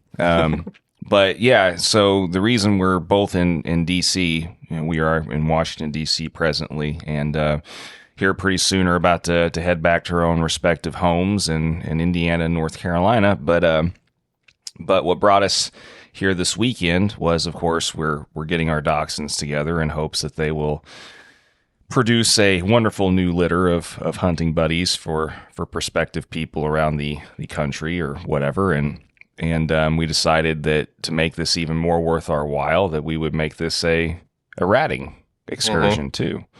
And so I can honestly say that I knew it would be fun. I know you probably thought that I was a little skeptical and stuff, but whenever we were sitting around basically waiting for an hour and everything, for the culmination of things to happen and stuff, I was. And I said the whole time I was sitting there thinking, like, I know this is going to be fun, but I hope this is going to be worth it fun, because by that time I had already walked about 80 billion steps between seeing the monuments and things, here in DC, and my legs were already dead before the other 2 hours that we spent in the actual ratting itself last night. So that pain probably went away while we were ratting, though, didn't it? Not really, but it was just it was less it was less on my mind. Let's just put it that way. But yeah, no, I had a great time, man, and yeah, I mean, speaking of the dirtiness, I can totally understand and appreciate now. This is another one of those things, and I'm sure that you won't disagree that you just have to do it before you really can fully appreciate the actual experience and what it entails. Yeah, I agree wholeheartedly. It's not, the urban ratting is not only just the, watching your dogs work and, bagging more game than you've ever bagged in one outing before, right? But it's also the experience. You're in the city, you see crazy stuff. The whole time you're doing it, you're smelling exotic foods being cooked. You hear people laughing and having fun in bars, and it's just a really unique experience. Yeah, because very rarely are you ever going to get to experience the wonderful smells of all this exotic cooking mixed with just the most disgusting smells on the face of the planet, when you're dumpster diving. And well, I noticed you got into it pretty quickly. Yeah. You started dumpster diving, within about 5 minutes. Well, I mean, let's just be real. I couldn't come here, and then we had the conversations about a mutual friend and things like that, I guess we may or may not need to mention. I wasn't even thinking about that. But I mean, I couldn't come all the way here and then, not get my hands dirty at least a little bit. I mean, it's true. I, like I said, I mean, I was turning over dumpsters and, or not dumpsters, but turning over trash cans and doing the inspecting and things like that. I wanted to at least prove myself a little bit and get myself at least a little dirty, because some people I hear have a reputation of not even wanting to touch their dog or the rats or anything after they've been killed and stuff. And I didn't want to be a little pansy about it or anything. Well, so. Good for you. Mission accomplished. Yeah, you can't really understate how dirty it is and how dirty everything gets, especially the little dogs that are, their bellies are just off the ground. They're like running under dumpsters, and the liquid that's in the alleys is like, it's not just water, it's like oil, probably rat urine, water, juice from food, who knows. Yeah, refuse. Yeah. If you drank a shot glass of it, you would die for sure. Either that or you would come out of it literally immortal. Maybe. Which I actually got bit twice last night. I don't even think I told you that. No, I heard you say it to George briefly that you had gotten bit the one time, but I didn't know about a second time. Yeah, second time a rat was running across a ledge, and I was waiting for my moment to snatch it by the tail, because that's my patented move. That's how I make myself useful here, other than bring dogs, is grabbing rats by the tail. And the big ones can't double back and bite you, which was the problem. The first time I got bit, it was a really little one, and it just kept doubling back, so I couldn't shake it away fast enough, so it nipped me on the knuckle. But the big one, George eventually just hit it. So I went to hit it, and it turned around and nailed me right on the wrist. So all's well. My hand's not swollen. It's like, honestly, like getting footed by a hawk. It's the next day, it's, usually red and puffy and probably has some pus leaking out of it. I think so, usually. Maybe my hawks are just dirty. But the rat bites are pretty clean. And the dogs, they bleed like crazy when the rat bites them, but long term, it doesn't affect them. Yeah, I mean, I guess I've been lucky. I haven't ever had a footing incident or anything like that that's ever turned out to be infected afterwards or anything. Like it stays swollen for the better part of a week. And then you've got, the phantom pains that are ever lingering afterwards, especially like the one, I remember the one time I got footed by a male red tail that my sponsor brought, and of course didn't even end up keeping afterwards, the whole incident, but he thought he had hold of the one leg and he didn't. and that thing reached up and grabbed the meaty part of my hand right underneath the thumb and encircled it around the other part of the top part of my hand and stuff. And man, that hallux digging into that meaty part of the pad underneath your, it still aches some to this day. It's a pain like no other. Yeah. I tell people it's like being smacked with a hammer that's like got scalding hot nails welded onto it. It's like it hurts so bad being footed. I hate it so much. Yeah. But it inevitably happens to all of us from time to time. Yeah, I mean, if you're in falconry for any length of time, you're going to get footed. It's just you might as well just accept it going into it, and whenever it happens, just accept it as a badge of honor. It's your welcoming. It's kind of like the rookie hazing when he gets flattened for the first time in an NFL game. It's the same kind of deal. But I mean, it's, at least as far as the rats go, it's superficial. You're not. Yeah. It's not going to. You would think it would. Like you'd think I'd be dying this morning after being bit twice by alley rats in D.C. Yeah. Well, I mean, luckily the bubonic plague and all that stuff is pretty treatable these days. So yeah, little antibiotics, but I don't even think I need that. I think I'm good to go. Yeah. I mean, worst case scenario, you just go and they just give you a penicillin shot in your ass or something, basically. But yeah.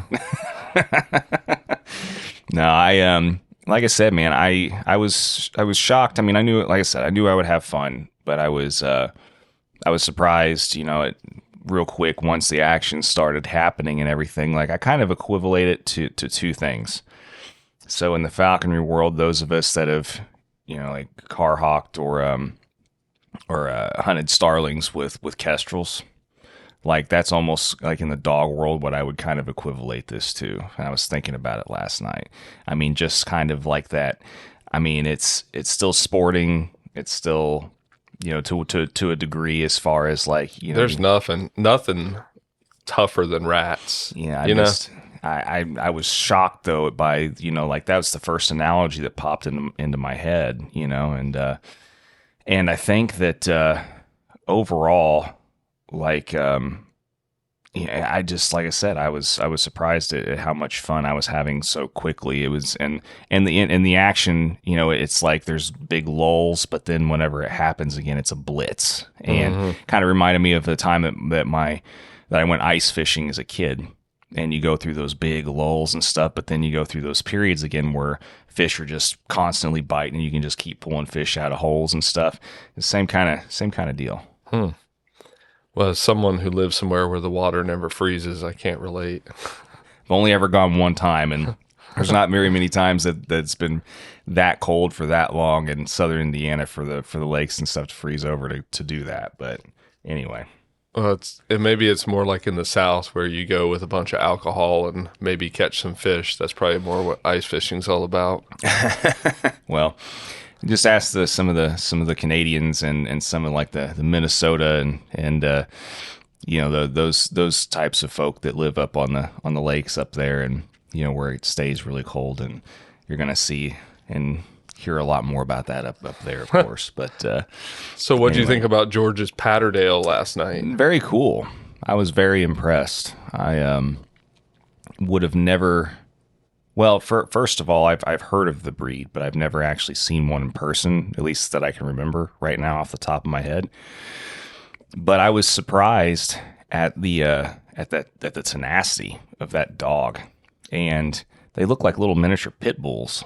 I mean, it wouldn't surprise me if, everybody uses the term pit bull so loosely these days to basically describe just this amalgamation of a bunch of different breeds being thrown together, right? But basically, like, I mean, this little dog, I mean, like, it was built, and I mean, it was a good mid-sized dog.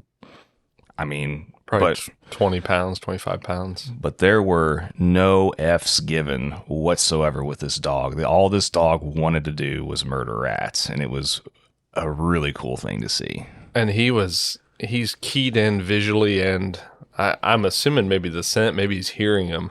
But when we would walk by a trash can on the street and the dog stops and he's just staring at it, George knew, oh, there's a rat in there.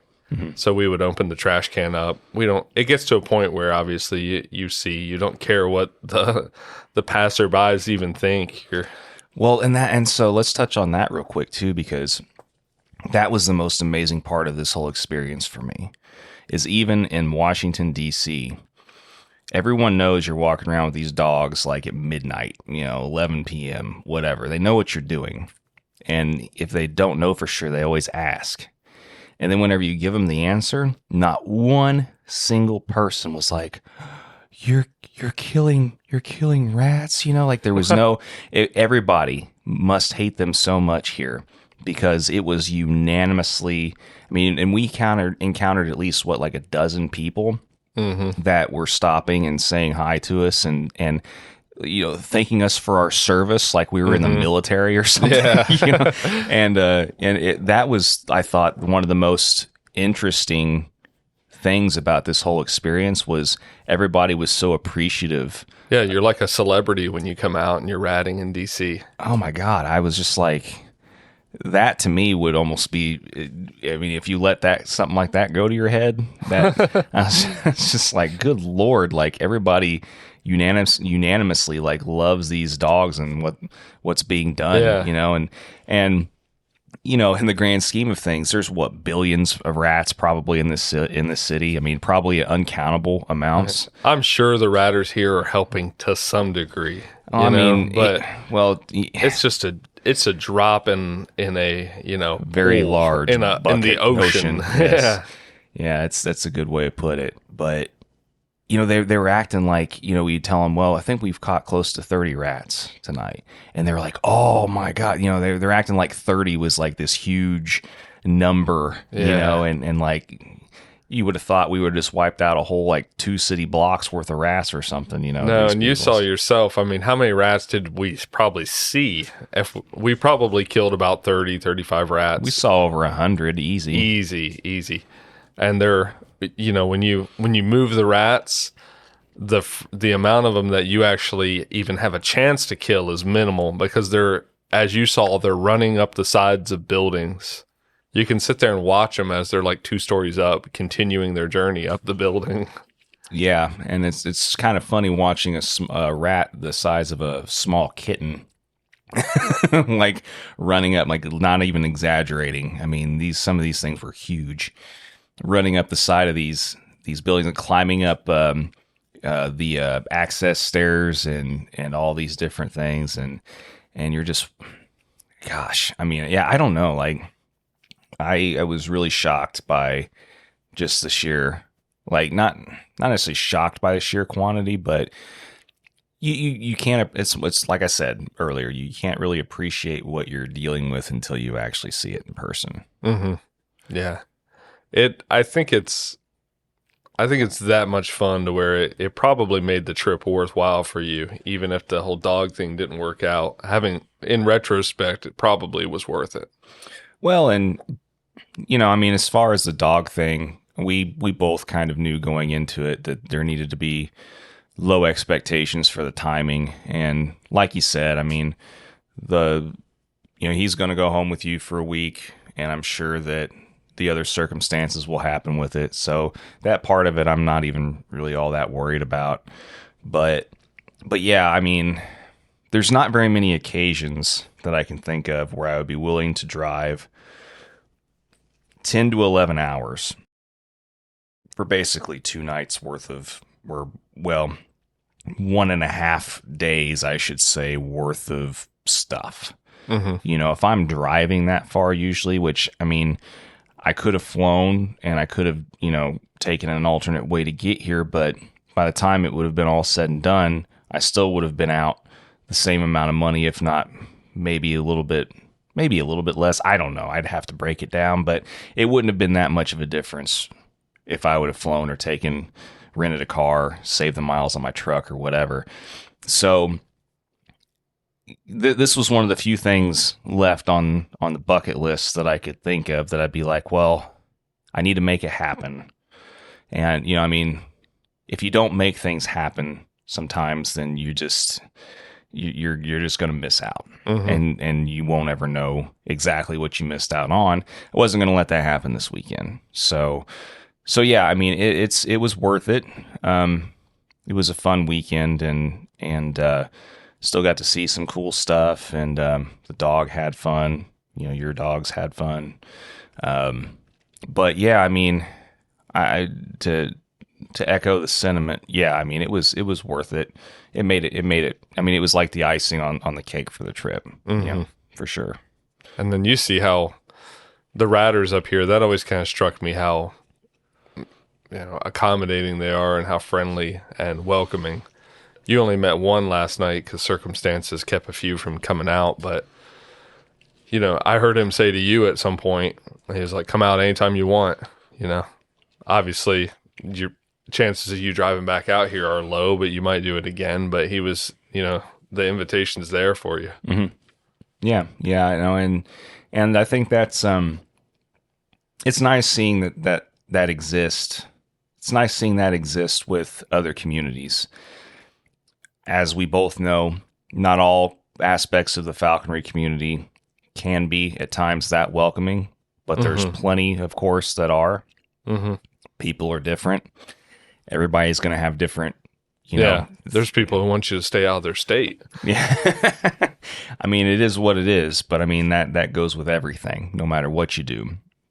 And it was nice to hear that also. And honestly, truthfully, with something like this, what grounds would anybody have to keep anybody? It's not like you're going to not have rats to try and hunt anymore.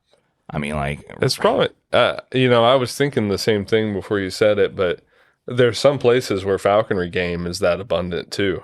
Mm-hmm. You know, maybe not maybe not as truly as abundant as the rats are in DC, but there's places where there's plenty of cottontails, plenty of squirrels, plenty to go around. You're never going to catch them all. No, but I think it's a little bit more sensitive with falconers simply because those spots are dwindling ever more quick. Whereas something like rats, well, I mean, you're going to be able to, if you look hard enough in any metro city, if you look in spots hard enough, you're always going to be able to find those things. And yeah, they've been with us forever. They'll be here after us for sure. Oh yeah. Yeah, they're going to be the next dominant species probably after it's all said and done. But you look around here in the city, you have starlings, sparrows, pigeons, and rats. Like yesterday, I saw a mockingbird and some crows and a robin at one point. But the bulk of what they have are they're actually game species, here in the city. So I think you can find your niche and you can find a sporting activity wherever you live, even if it's in the middle of a, major metropolitan area. Mm-hmm. Yeah, no, I agree. And, like I said, I was really surprised at, just the, I can understand, like, not if there's a point in time, I think, where maybe a group would be too big for something like what we did last night. Yeah. So I can understand maybe limiting the group size and trying to get people in at different times to kind of keep things reasonable. Because there were times that, cars would come up alleys and, if you want people to continue to appreciate what you're doing and not view you as like an annoyance. So I guess there's an element of those that cars too. coming up the alleys are usually Uber drivers who probably don't live in this neighborhood either.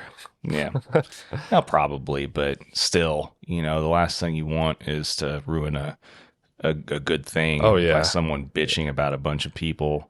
Yeah, you definitely, and then when we're rummaging in people's trash cans too, you don't want to make a mess. You want to, make sure you close the trash can back and put the bags back in it. Mm-hmm. So the one thing that we do sometimes is we leave dead rats laying around on the ground, but that's almost like, hey, this is our calling card. We were here. They'd probably rather see the dead one than a live one. Yeah, and there's probably going to be another one of the live ones that's just going to come and drag it off and end up eating it or something. I almost guarantee that. Yeah. That probably about an hour after we leave it, it's probably gone because a live one grabbed it. Probably. I mean, it wouldn't surprise me one bit. These things hold no allegiances. No. I mean, if Fred gets killed like over there, then Bob's going to come and, hey, there's another meal. Yeah. I don't have to dig through a trash can. Exactly. But then again, food is in no short supply here, which is funny. You see the bait stations full of rat poison. Mm-hmm. They're not eating that. Yeah. Why would they eat that when they can have, some lo mein noodles and pizza crust, right beside it? And it's like they take shelter in those things, as you see. Mm-hmm. So a lot of the rat slips we get is the dogs will mark one of those poison boxes. We'll pick up the poison box and we take it out in the middle of the alley and we shake it out and live rats come running out of it. And they're not in there to eat it. They're going in there to hide. Mm-hmm. I think it's a health code thing. They have to have those bait stations, which is just the absolute, it's just kind of typical of government regulation, something so silly and useless. It really does more harm than good in a lot of ways. I was going to say, it shows another classic fundamental lack of understanding by a governing body that just wants to appoint people to oversee things that really has no knowledge of what they're overseeing. It just makes people feel better. They see the bait stations and they go, oh, okay, we'll just assume the rats are being taken care of because there's a bait station there. Yeah. Yeah, so, I mean, out of curiosity, I think this is what I was going to ask you earlier, but stopped myself because I knew we were going to be recording this. But have you ever seen many dogs, or have you ever had a dog of your own not really want to do this? None of mine. All of my dogs have taken to it, but I think that is, part of their lineage and the breedings and the bloodline that they will, it's just in them to do it. Now the guys up here have told me, because it's so popular up here, there's Washington Post articles about the ratting. people up here know about it. So people will go, oh, well, I have a Jack Russell Terrier. I want to come out with him and see what he does. And they've told me before, this guy brought his Jack Russell out, and he said he was afraid of rats.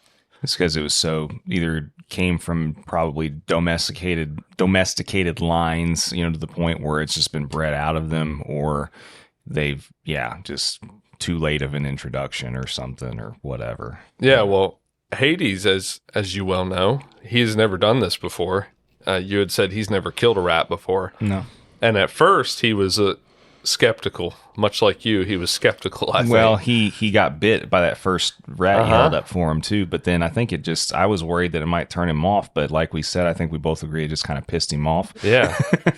So at first, he was a little... And that first rat, the reason he got bit is because he didn't quite know what to do. He kind of gingerly went for it. Mm-hmm. But after that, and after seeing the other dogs, he just got right to it. Mm-hmm. He acted like he's been doing this all his life. Yeah.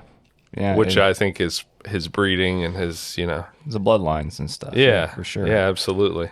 No, you cannot discount that at all. I mean, like the bloodlines and the genetics are such a huge part, huge part. It's almost all of it. And I mean, sure, I'm sure that there's some, toy dachshund line, somewhere, like every once in a while you'll get an aberration where you can convert one of those, like, pet type dachshund lines maybe into but I highly doubt they're going to have the same aptitude, or competency, doing it that some of ours that come from all these really nice hunting lineages, do. I mean, I don't think you're going to get the same results still, even if it does technically quote unquote hunt, Right. Yeah. Like Teddy always says, they're dachshunds first. So she started the line with a pet quality dachshund. She found one that had some drive and worked with that, and then found more with drive. But like the Jack Russell that doesn't hunt, he's a Jack Russell first. So I wouldn't give up hope on any kind of terrier or dachshund's kind of a strange thing. It's like, they can always participate in terrier events at AKC because there's just really no other way to put them. Mm-hmm. Where else could you place a dachshund? They're like, classify them. You got terriers, and we'll invite the dachshunds can come too. Yeah. Well, and I will say also, just for transparency's sake and to be completely fair, like, Hades, he comes from hunting lines. Mm-hmm. I mean, he's got hunting blood lines in him, but he wasn't whelped and brought up being entered, like on rabbits or introduced to, all those things, which is what so many good breeders will do. Mm-hmm. And it took a long time. It took almost a full season to get him to get confidence and come around and turn into kind of what he's turned into. I mean, it took a lot of extra work. So, just the other side of the coin, that how they're brought up and everything, we can't say enough about how, because I mean, if I would have never done that with him and just kind of kept him as a buddy for these almost 3 years that I've had him now, and then introduced him to these rats, there's a very good chance that he might not have been interested at all. I mean, you never know. Yeah. That being said, I'm glad that's not the case. Yeah, I had the passing thought. I was like, man, that's really going to suck for John if Hades doesn't take to it. He came up here, and then he just kind of has to watch everyone else's dogs killing him. But it's kind of like the same way traveling with your hawk. You travel all this way with your hawk, and something threw it off, and it doesn't want to hunt, and then you just get to watch all your friends' birds slaying rabbits. Well, and jackrabbits are the primo example of that. I've seen that happen multiple times with people because I've had it happen to me. Yeah, there you go. So, I mean, just as well as I do that the jackrabbits in particular are like the prime example of that. If you, you're trying to enter your bird for the first time on jackrabbits and they're already so wed, like there's some people that think that you really need a mature bird to go after jackrabbits. And I personally believe the opposite. I think you want an immature bird that doesn't know any freaking better. And you want them to have the opportunity to get a hold of just right and catch something like that can be so intimidating. Because then if it's in their head, from their immature season on up, unless they just get the crap kicked out of them later on, they're not going to want to stop hunting those things later. But a mature bird, already has it in their head sometimes what they want to hunt, and they're like, no, that thing's too damn big. There's no way in hell I'm going to try and go after that. There's these small cottontails over here I can get. I agree with you 100% on that. It's in North Carolina, we've got big eastern fox squirrels, which are bigger than the Midwestern ones. They look like monkeys climbing up trees. They're huge. And usually the birds that will catch those are immature passage redtails.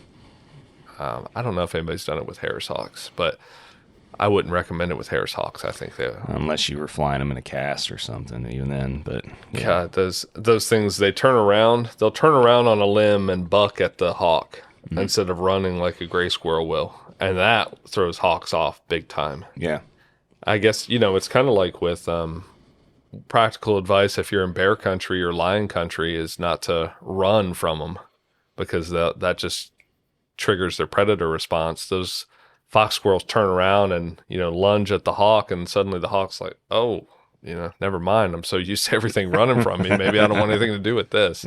I've seen it many times, but I think your best shot of catching one is entering an immature one and them having success with it. Yeah, and just hope it doesn't get the ever-loving crap bit out of it the first time around. Yeah, I think that's when people talk about like hawking gray squirrels is dangerous and they don't want to do it. I don't agree with that. I think most. No, I don't either. Yeah, but I could totally get on board with somebody saying that fox squirrels are too dangerous, especially the eastern ones. Well, I mean, ours are also very big too. I mean, we got similar size fox squirrels. I mean, like the bird that I flew a couple of seasons ago caught one, a nice big chunky female, and so whenever I went to South Africa, for example, those guys didn't really understand, because those guys don't hunt squirrels, and stuff.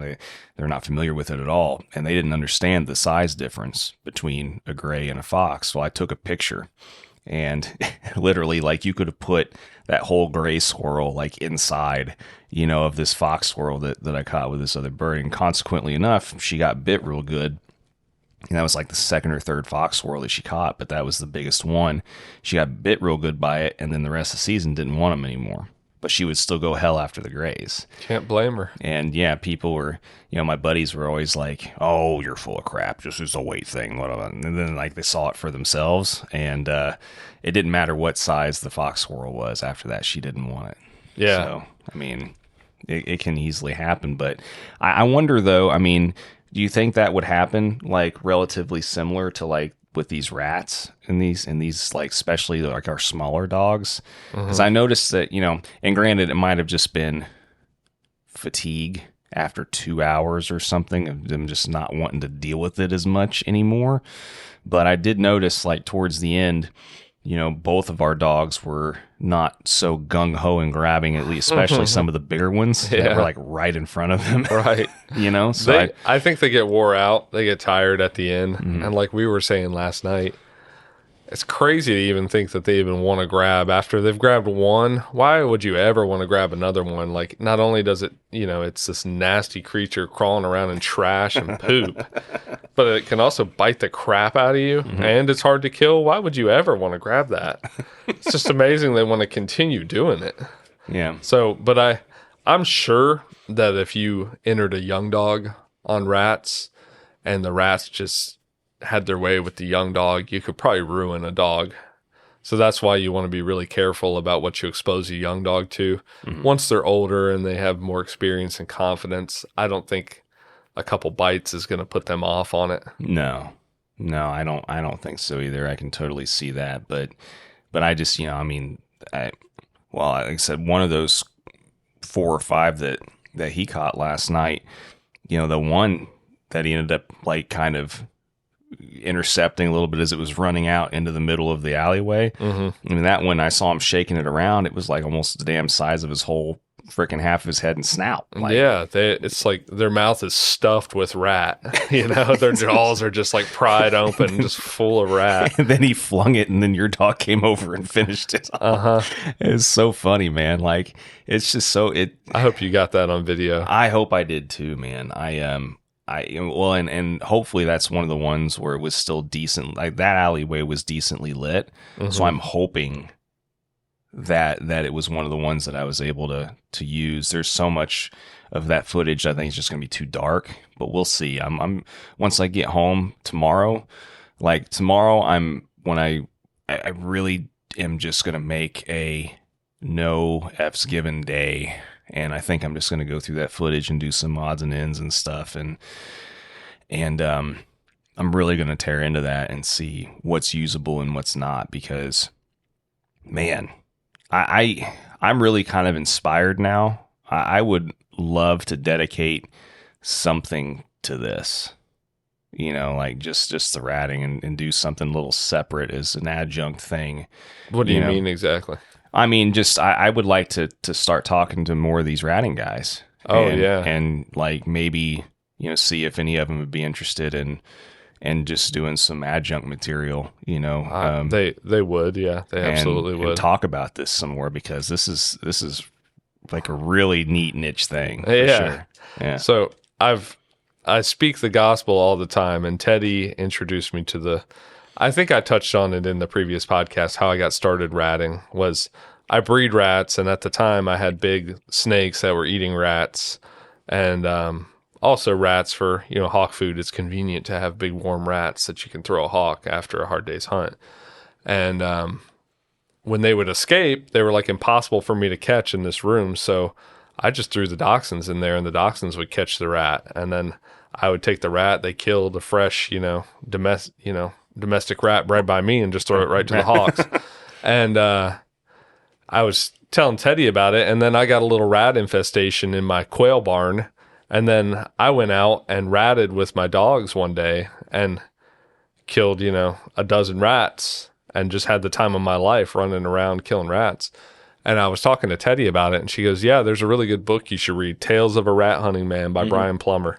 Yeah, I remember talking about that when we did that recording. Yeah, and if you got the fever, if you're interested in ratting, I can't recommend that book enough. Yeah, I'm going to have to look it up now. Yeah. Because you suck and I hate you.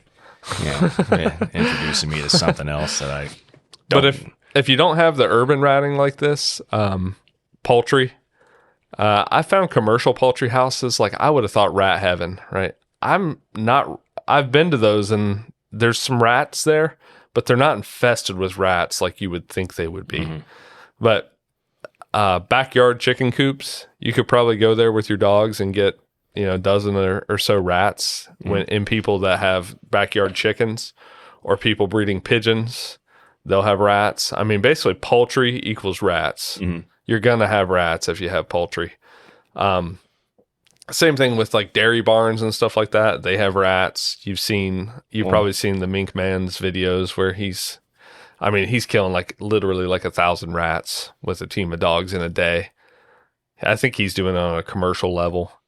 But if you could link up with some local people in your area that are breeding livestock, you could probably get on some rats. I've already got some leads. Yeah. Yeah, I've already got some leads. I know some farmers, and I know it'll be all right. Get with, but as you saw last night, the Dachshunds and the Patterdale, they make an incredible team.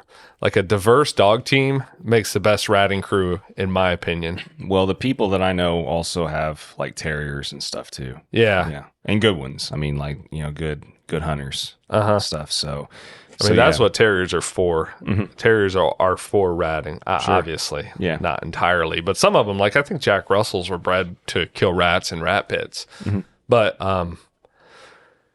the guys up here say, they're like, we don't see as many rats without the Dachshunds. Mm-hmm. So you pointed it out last night. Our Dachshunds were in there. They're running under the dumpsters, and rats were shooting out. And Jack's a Patterdale was standing by, just grabbing rats and just crushing them. Like, Dachshunds do not have the crushing power like the terriers do. The Patterdale can grab a rat, kill it, move on to the next. The Dachshund has to dedicate 5 seconds, 10 seconds to killing the rat. Yeah. No, man, it was really cool seeing them work together, and it didn't take very long either. No, and they all respect each other. Yeah. Like you had said, when Jax grabs a rat, Hades, your dog, he let him have it. They weren't worried about it, and It's funny, when George was walking up to us, there was like a little scuffle between it and a French bulldog walking down the road at the same time. I don't remember who started it or what, but they're barking at each other. And then, you think, oh God, is this Patterdale going to kill my Dachshunds? But we get to it and they just ignore each other. They're just working together. There was zero incident. Yeah, it's like... And they don't know each other. No, not at all. It becomes kind of like gang warfare, whenever you're not at war with each other, and basically, or whenever you're not like, focused on another particular thing, and then like all of a sudden there's this event, like, ratting that comes together, and it's like everybody puts aside their personal differences, and it's all about, going after that one thing. And it's pretty neat to see, really. I mean, just everybody knows what's about to happen. And if they don't, then they figure it out real quick. And once they figure it out, it's like game on. Yeah. It's really cool to see. Yeah. Yeah. I don't know, man. I think that, I'm definitely going to try and figure out how I can make it a more regular thing. How far are you from Chicago? Far enough. Like farther than here? No, it's about 5 or 6 hours. Oh, I'm pretty sure there's a ratting crew that got started in Chicago, and it means I have to go to Chicago, though. Dude, I go where the rats are. Oh man, we went to up here. We went to Chinatown to rat, and there's an alley there that has more rats than I've ever seen in my life. Like we look down the alley, and the rats are just jumping from dumpster to dumpster. I mean, I probably laid eyes before we even ran down there on 500 rats just running around. And that's the sketchiest place I've ever been. I mean, there's human feces on the ground. There's drug deals going on. You're stepping over people on the sidewalk, sleeping or passed out. So go where the rats are, man. Yeah. Well, I'm not exactly sure, to what extent, I mean, I think what we were doing last night was more than reasonable. But there's certain instances in which I might end up having to say, all right, so what other places do we have to check out? I don't want to dodge bullets while I'm ratting. I mean, there's certain things that I can honestly say that I'd be probably willing to risk taking a bullet for, but some rats, no. I don't know, man. Not yet. I don't know. Bomani, one of the guys that was supposed to come with us, but something came up and he couldn't come. He runs a Cairn Terrier, which is the same thing as Toto from Wizard of Oz. The Wizard of the Oz. He lives closer to Baltimore, and he drives all the way down to D.C. And Bomani is a retired police officer. Like, so he's, he can handle himself. He doesn't rat in Baltimore. He told me that he's trying to get some spots in Baltimore, but his concern is your physical safety there, because it's gotten so bad there. He's like, this is what he said. He was like, I don't want to have to kill one of these kids while I'm ratting. Yeah. Yeah. Well, and that's a really valid, statement. I mean, there's certain things where you obviously have to weigh what the worth is, and as I'll say many times, juice versus squeeze. And killing some rats with a dog, as fun as it is, I just feel like there's always a more chill place you could probably find. Well, it's like falconry. We've all seen those spots that are probably loaded with rabbits or squirrels, but it's just dangerous and we can't take our bird there. Right, but there's 500 transformers like lining the whole field and everything else. It's like... there's or there's neighbors with dogs nearby and chickens in their backyard or something. It's just like you can't go there just because of that. Yeah, and that's where you set rabbit boxes there. Yeah. I mean, there's always different ways that you can mitigate risks and circumstances, but sorry, I mean, I would almost feel. I wouldn't say almost. I would definitely feel silly being taken to the ER, assuming I'm still conscious with a gunshot wound, well, what were you doing tonight, bud? And what happened? I was chasing some rats. Yeah. With my wiener dog, and I got shot in the ass. You know, I mean, like, I mean, that's another one of those, like, I work in an ER a lot, you know, and you'd be amazed at some of the things that you see come through the door, right? I don't want to be one of those things. So, well, my father-in-law was telling me that somebody got like mugged or beat up or shot or something in Baltimore ratting. And it must have just been somebody who lives up there, you know, who was doing it by themselves. And when I told him I was doing this here, he said, "Oh yeah, I heard somebody in Baltimore got," you know, he couldn't remember exactly. So yeah, that wouldn't be worth it. Last night, it's funny you mentioned the ER. I was thinking about the rat bites last night while I was starting to doze off. And I'm like, what lie would I tell them if I had to go to the doctor about this? I'd be like, oh, I reached in my trash can and there was a rat in there. Yeah. I don't think I would tell them that I was grabbing rats with my thinly gloved hand. Yeah. No, that's always kind of a conundrum as well, because, well, I don't know if I told you this or not, but whenever Hades and Horace kind of got into it a little bit the other day, my wife had to separate them, and in the scuffle, she got her middle finger bit on her one hand, and she went to urgent care to make sure that nothing was, like, she thought something might be broken or whatever, and I was just like, it's not broken. Yeah, anyway. exactly. But, you know, it got super swollen and stuff, and she was honest with him and told him that it was, you know, a dog that, you know. No. And that adds a whole nother element. Yeah, and then, like, I'm like, what did you tell him that for? because sure enough, and I was just like, you got to understand, like, it's dogs, so they're going to have to call, and sure enough, like, you know, of course they were obligated to call animal control and blah, blah. Then our rabies records. Yeah, all that. and our dogs had to be, quote unquote, quarantined. Yeah, couldn't go anywhere for 10 days and this, that, and the other. And this happened a while ago, but I was just like, I mean, come on, honey. Like, like, you could have told them it was, you know, whatever, you know, and they still would have done the same thing to treat you, you know? Yeah. You can't snitch on the animal for one time I got bit by a skunk, and won't get into the whole story of how that happened, but it was totally my fault why I got bit by the skunk. And they asked, you know, that's one of the things they have to ask, because they send animal control over to try and catch it, to cut its head off and test it for rabies. Rabies, yeah. Mm-hmm. And I was like, nah, man, I ain't snitching on that skunk. So I just said, I don't remember where it was. And they're looking at me like, come on, dude. And I'm like, yeah, I don't remember. Sorry. And then come to find out, I had to get rabies shots because I couldn't test the skunk. Yeah. But truth be told, I wouldn't have felt comfortable anyway if they went there and found a skunk. I wouldn't have been able to sleep thinking like, man, I wonder if that was the skunk. Maybe it was a different skunk that bit me. But you know what? Crazy part of that story, I found what I assumed was that skunk dead like a week later in the same spot. Probably rabies. Probably rabies.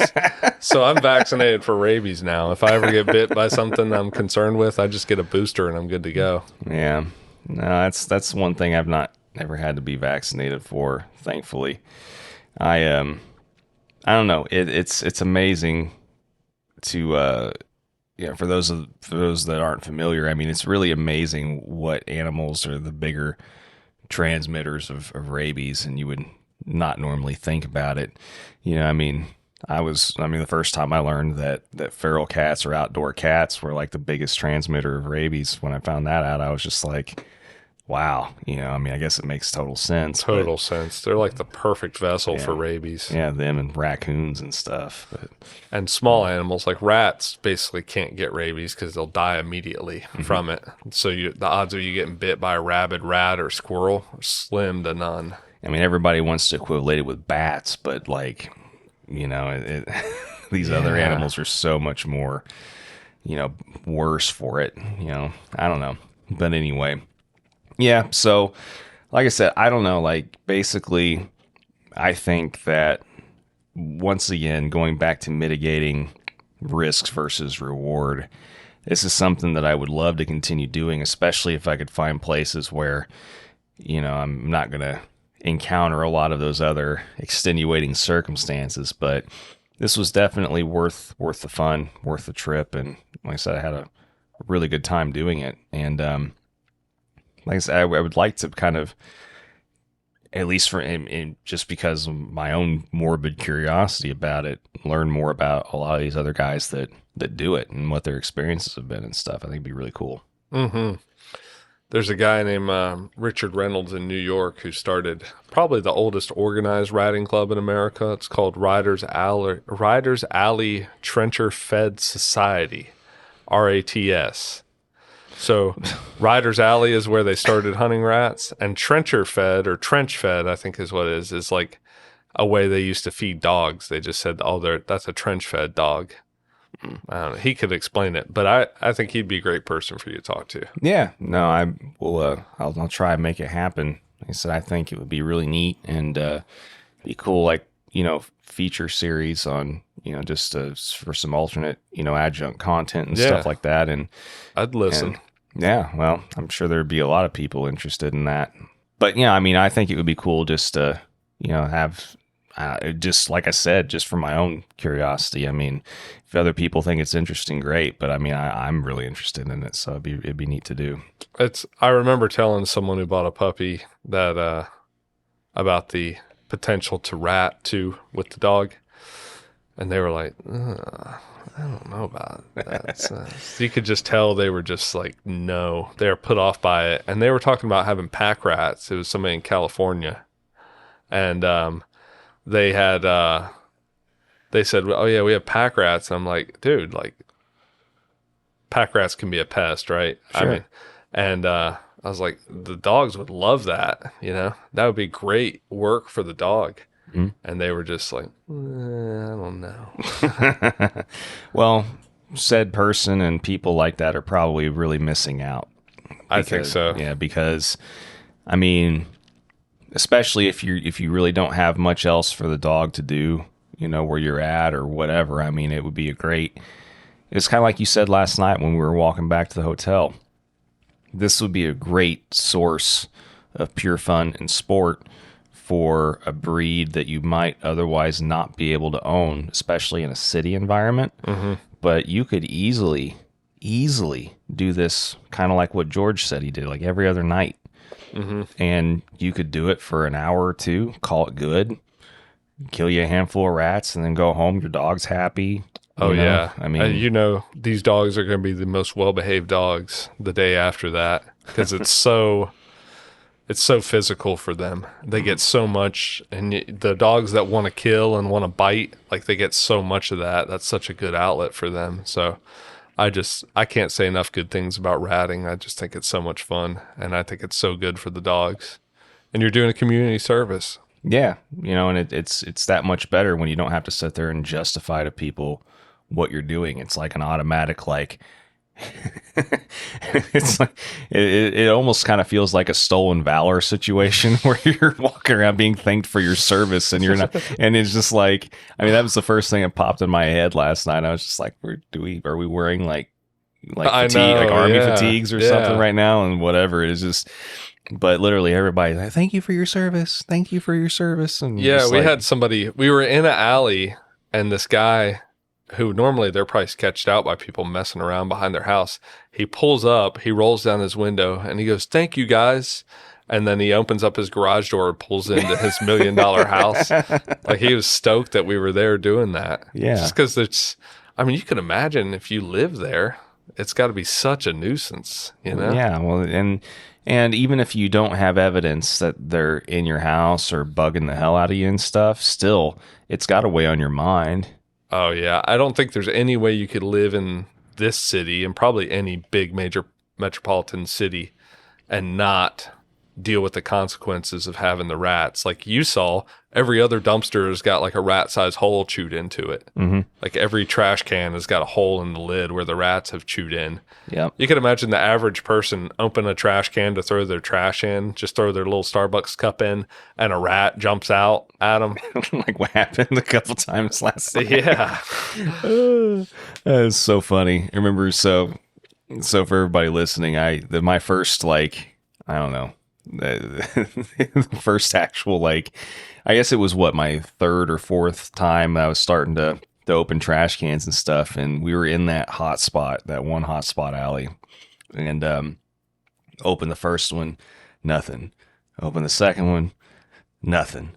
Open the third one, there's three staring me right in the face, and one just jumped straight out towards me, and I was just like, ah, and swatted. It's just like, I mean, that's all you can really do whenever one lunges at you like that. You just got to kind of try and swat it midair and hope the dogs can come down with it. Luckily, I think one of the dogs, I think it was a terrier that came down with one of them. But God, those things can scramble so fast. Yeah, Teddy says it. She's like, it's great sport. Yeah. You know, it is. You're catching and killing a lot of rats, but that's not because that the rats are easy to catch, and it's because there's so many of them, right? Yeah. And the whole trash can thing, seeing George just pick up his Patterdale by the harness, drop it into a trash can, and then it's just down there just annihilating rats. It's just so much fun. It's unreal. Yeah. Well, I mean, is there anything else that you want to like bring up or add? I mean, like I was looking forward to doing kind of this this second part add-on to your episode, and you know, eventually whenever it gets published, I'm going to combine them and give kind of the backstory for it and stuff. But like, you know, I mean, was there anything else about last night in particular that you can think of that was kind of you know, funny or I don't know, worth mentioning? I'm trying to think of you know, it was just, like I said, I mean, the thing to me that stuck out the most is what we've already talked about, but just how many people act like they've never even seen a dachshund around here is just funny to me. Yeah, people love them. Even when we're not ratting and we're just letting them use the bathroom, people are stopping and looking at them. And, it's a wiener dog. Yeah. I think one of the funnier things is the girls like that are dressed to go clubbing wearing like mini skirts and stuff. They stop and they like, it never fails. Can I pet your dog? And then I tell them, we've been killing rats all night. You probably don't. And a lot of them don't care. They still want to pet them. No, that one last night, she kind of still ended up with like a look of disgust on her face, but she still wanted to reach out and like pet both of our. They can't help themselves. No, it's like I jokingly told my wife a couple of days ago. I was just like, man, honey, you better be glad that I've got a wedding ring on right now, because you took that off last night. Well, Ixnay. No, I mean, there was about a 3-year period where I couldn't even put it back on my finger, like, because it was fat and I didn't want to get it resized. So I was just recently able to slide this back on after some weight loss, you know. But I wear a rubber one, and mine that ripped, and I just haven't got a new one yet. It's convenient. Okay. Yeah. Every now and then, my wife will look at my hand and go, "I need to order you a new ring." Mm-hmm. Yeah, but then she takes a second look at you and it's probably like, she goes, "Nah, nobody wants that." But if they do, it might do me a favor. I think I'm all right. I think I'll be all right. Yeah.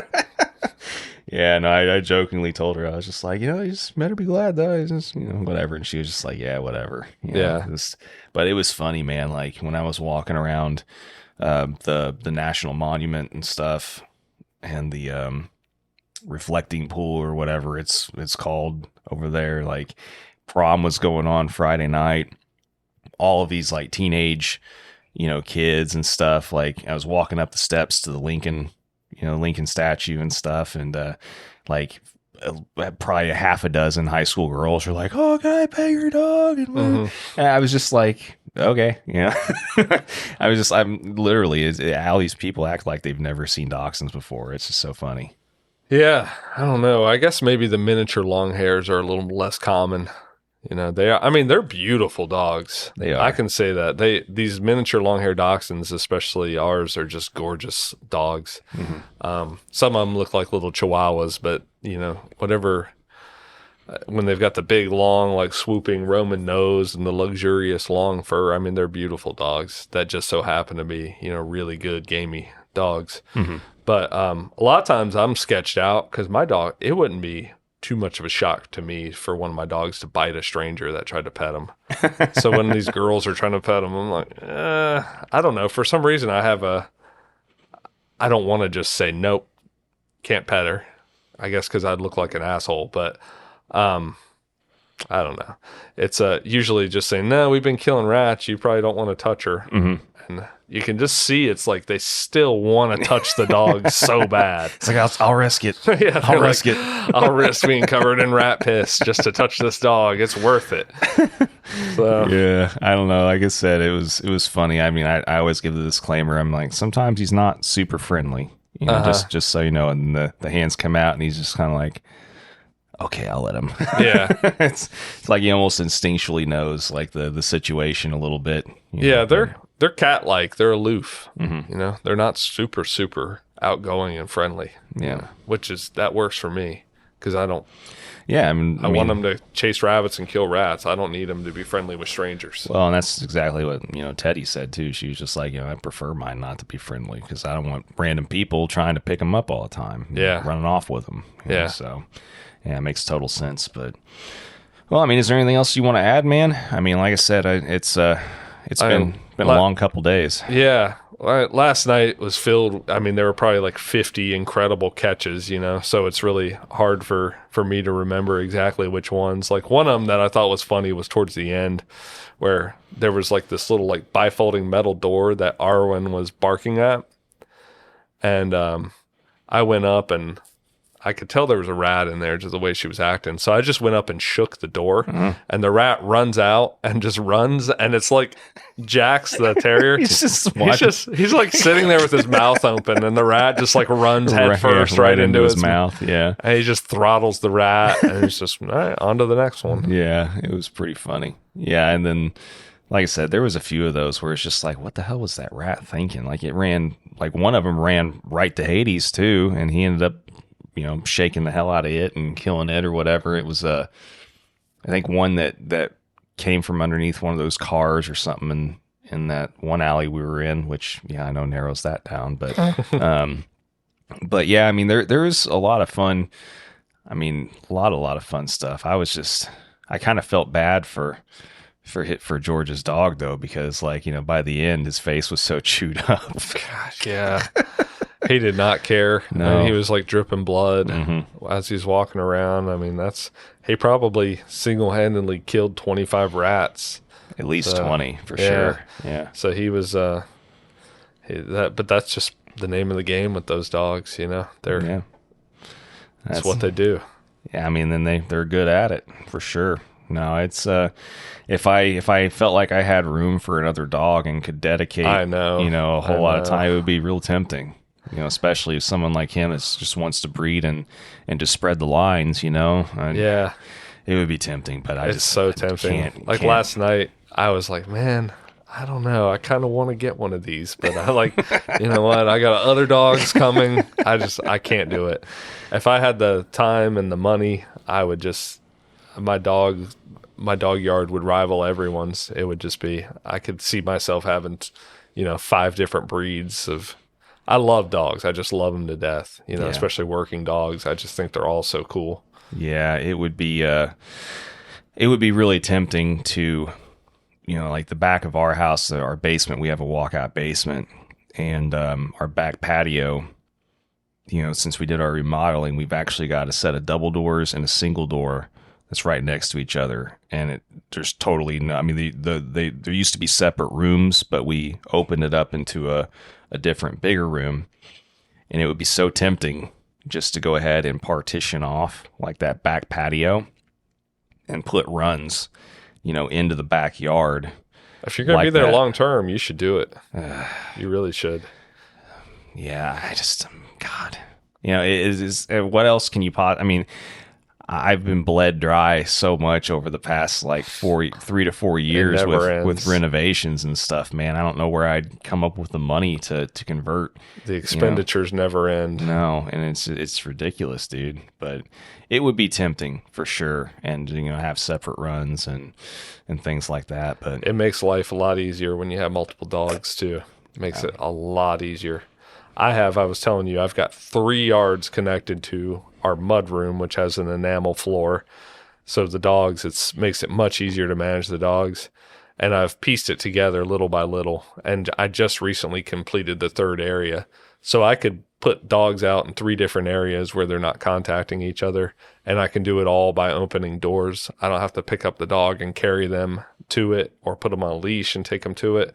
It's as automated as it could be, and that makes life much easier when you have a bunch of dogs. Sure. Well, and the thing is like what I've done recently in putting a couple of, outdoor kennels, or, I bought one of those Tractor Supply, like poultry pens, and, made that kind of a kennel for now. It's like, the cool thing is if I decided to do something different, I could always use those for weathering areas for birds too. Yeah. So those were on sale recently, and I bought 3 of them because they're just there's so many uses for those. Yeah. Producer's pride with the top on it. Well, it's got the top. It doesn't come with the top though, like the top tarp or whatever. Yeah, it doesn't come with that. Right, but it does have the slanted roof. It's like $600 or something, basically. Is what? Yeah. I'm sure we're probably talking about the same thing. But yeah, they're like green, like steel, heavy as hell. yeah, they're perfect. Yeah, they're perfect for a lot of stuff. Yeah. So I mean, I don't know, man. I mean, worst case scenario, I can always use what I've done for other things, you know, and that's what I'm always doing. When I buy something, I'm thinking like, when I eventually get sick of these chickens, I can use this for dogs or hawks or something like that. Yep. Same deal, man. Yeah, but yeah, I don't know, dude.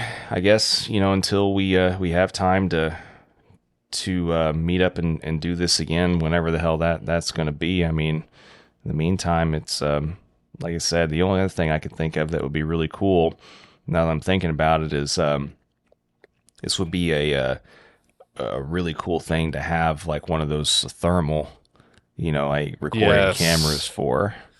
Like, I had one in my Amazon cart yesterday, or the day before yesterday, and I was so close to buying it, and I'm not excited about spending the money, but I want one so bad for not only that, but for scouting, rabbit spots, spying on homeless people in the woods, just all of that. I think it would be so cool to have, but it's just like these hobbies or this lifestyle that we live is so expensive.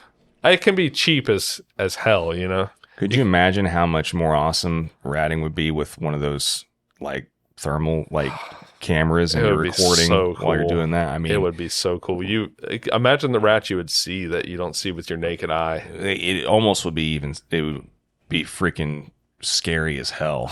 Like, you probably it would not be eye-opening in a good way, probably, just to see how many you're not seeing. Yeah. I don't know, but anyway. Well, if you don't have anything else to add, or can think of anything else before we end this, I mean, I'd like to talk about Harris hawks for a little bit. You do that plenty. Yeah. No, like I said, man, I think that I mean, like I said, I appreciate you helping put this together, and I'm glad you made it. I had a blast. Yeah, it was a great time, and hopefully within the next couple days you can, worst case scenario, get some artificial insemination action going on, or whatever you need to do, and I guess I'll get my my dog back from you this weekend, next weekend. Yeah, and we'll record another addendum about the breeding. If Teddy has come with us out here ratting before, and maybe we could this summer, plan another weekend or something like that, and get Casey and Harrison and Teddy to come out. It'd be awesome. Yeah, might be worth it again for you. Maybe you could record a couple with some other people while you're here. Yeah, maybe. Yeah. We'll see. We'll see what we can figure out. The next couple months are going to be pretty nuts. I do have an idea for that might possibly work. We'll talk about it later. But, okay. Maybe in like July or something like that. Yeah. Although it would be blistering, probably hot by then. That's fine. Yeah. I think this is at night. So the way I see it is, this is for me at least. There's these guys here. They do it all year, right? They're legit. They're the real deal. I'm a fair season ratter. So during the winter, I'm doing falconry. During the summer, as much as I can, I like to rat. So it's a summertime activity for me. And dude, you think it's wild with people last night when it was cool and drizzling rain? It is like Mardi Gras during the summer. Most of the time, it's not in the alleys. You're really not seeing people, obviously. But when you're out on the street, it is insanity. Really cool, man. Well, we'll try our best to make it happen. I think there's a possibility that I can make the logistics of it work if I had enough time off. I think, and depending on whether or not people could maybe meet up during the week also. I'm sure people would be happy to meet you. George hunts during the week for sure. Yeah. But if we plan ahead, we could do a Friday night hunt in one part of town and then a Saturday night in another part of town. And I've done it, and to me, it's worth the drive. We'll see. We'll see what we can figure out. But anyway, man, well, I guess we can go ahead and finish packing up and head out here shortly. And this was fun, like I said, fun to be able to do. And I'm glad that we could make it happen. And, I'm glad we could go ahead and squeeze this extra recording into after it's all said and done. And, I don't know. I'm sure we'll both think of things that we could have said more afterwards, like always. But yeah, we'll go ahead and finish packing up and head out of here shortly, I guess. All right, man. Sounds good. Thanks for having me. Yeah. All right, man.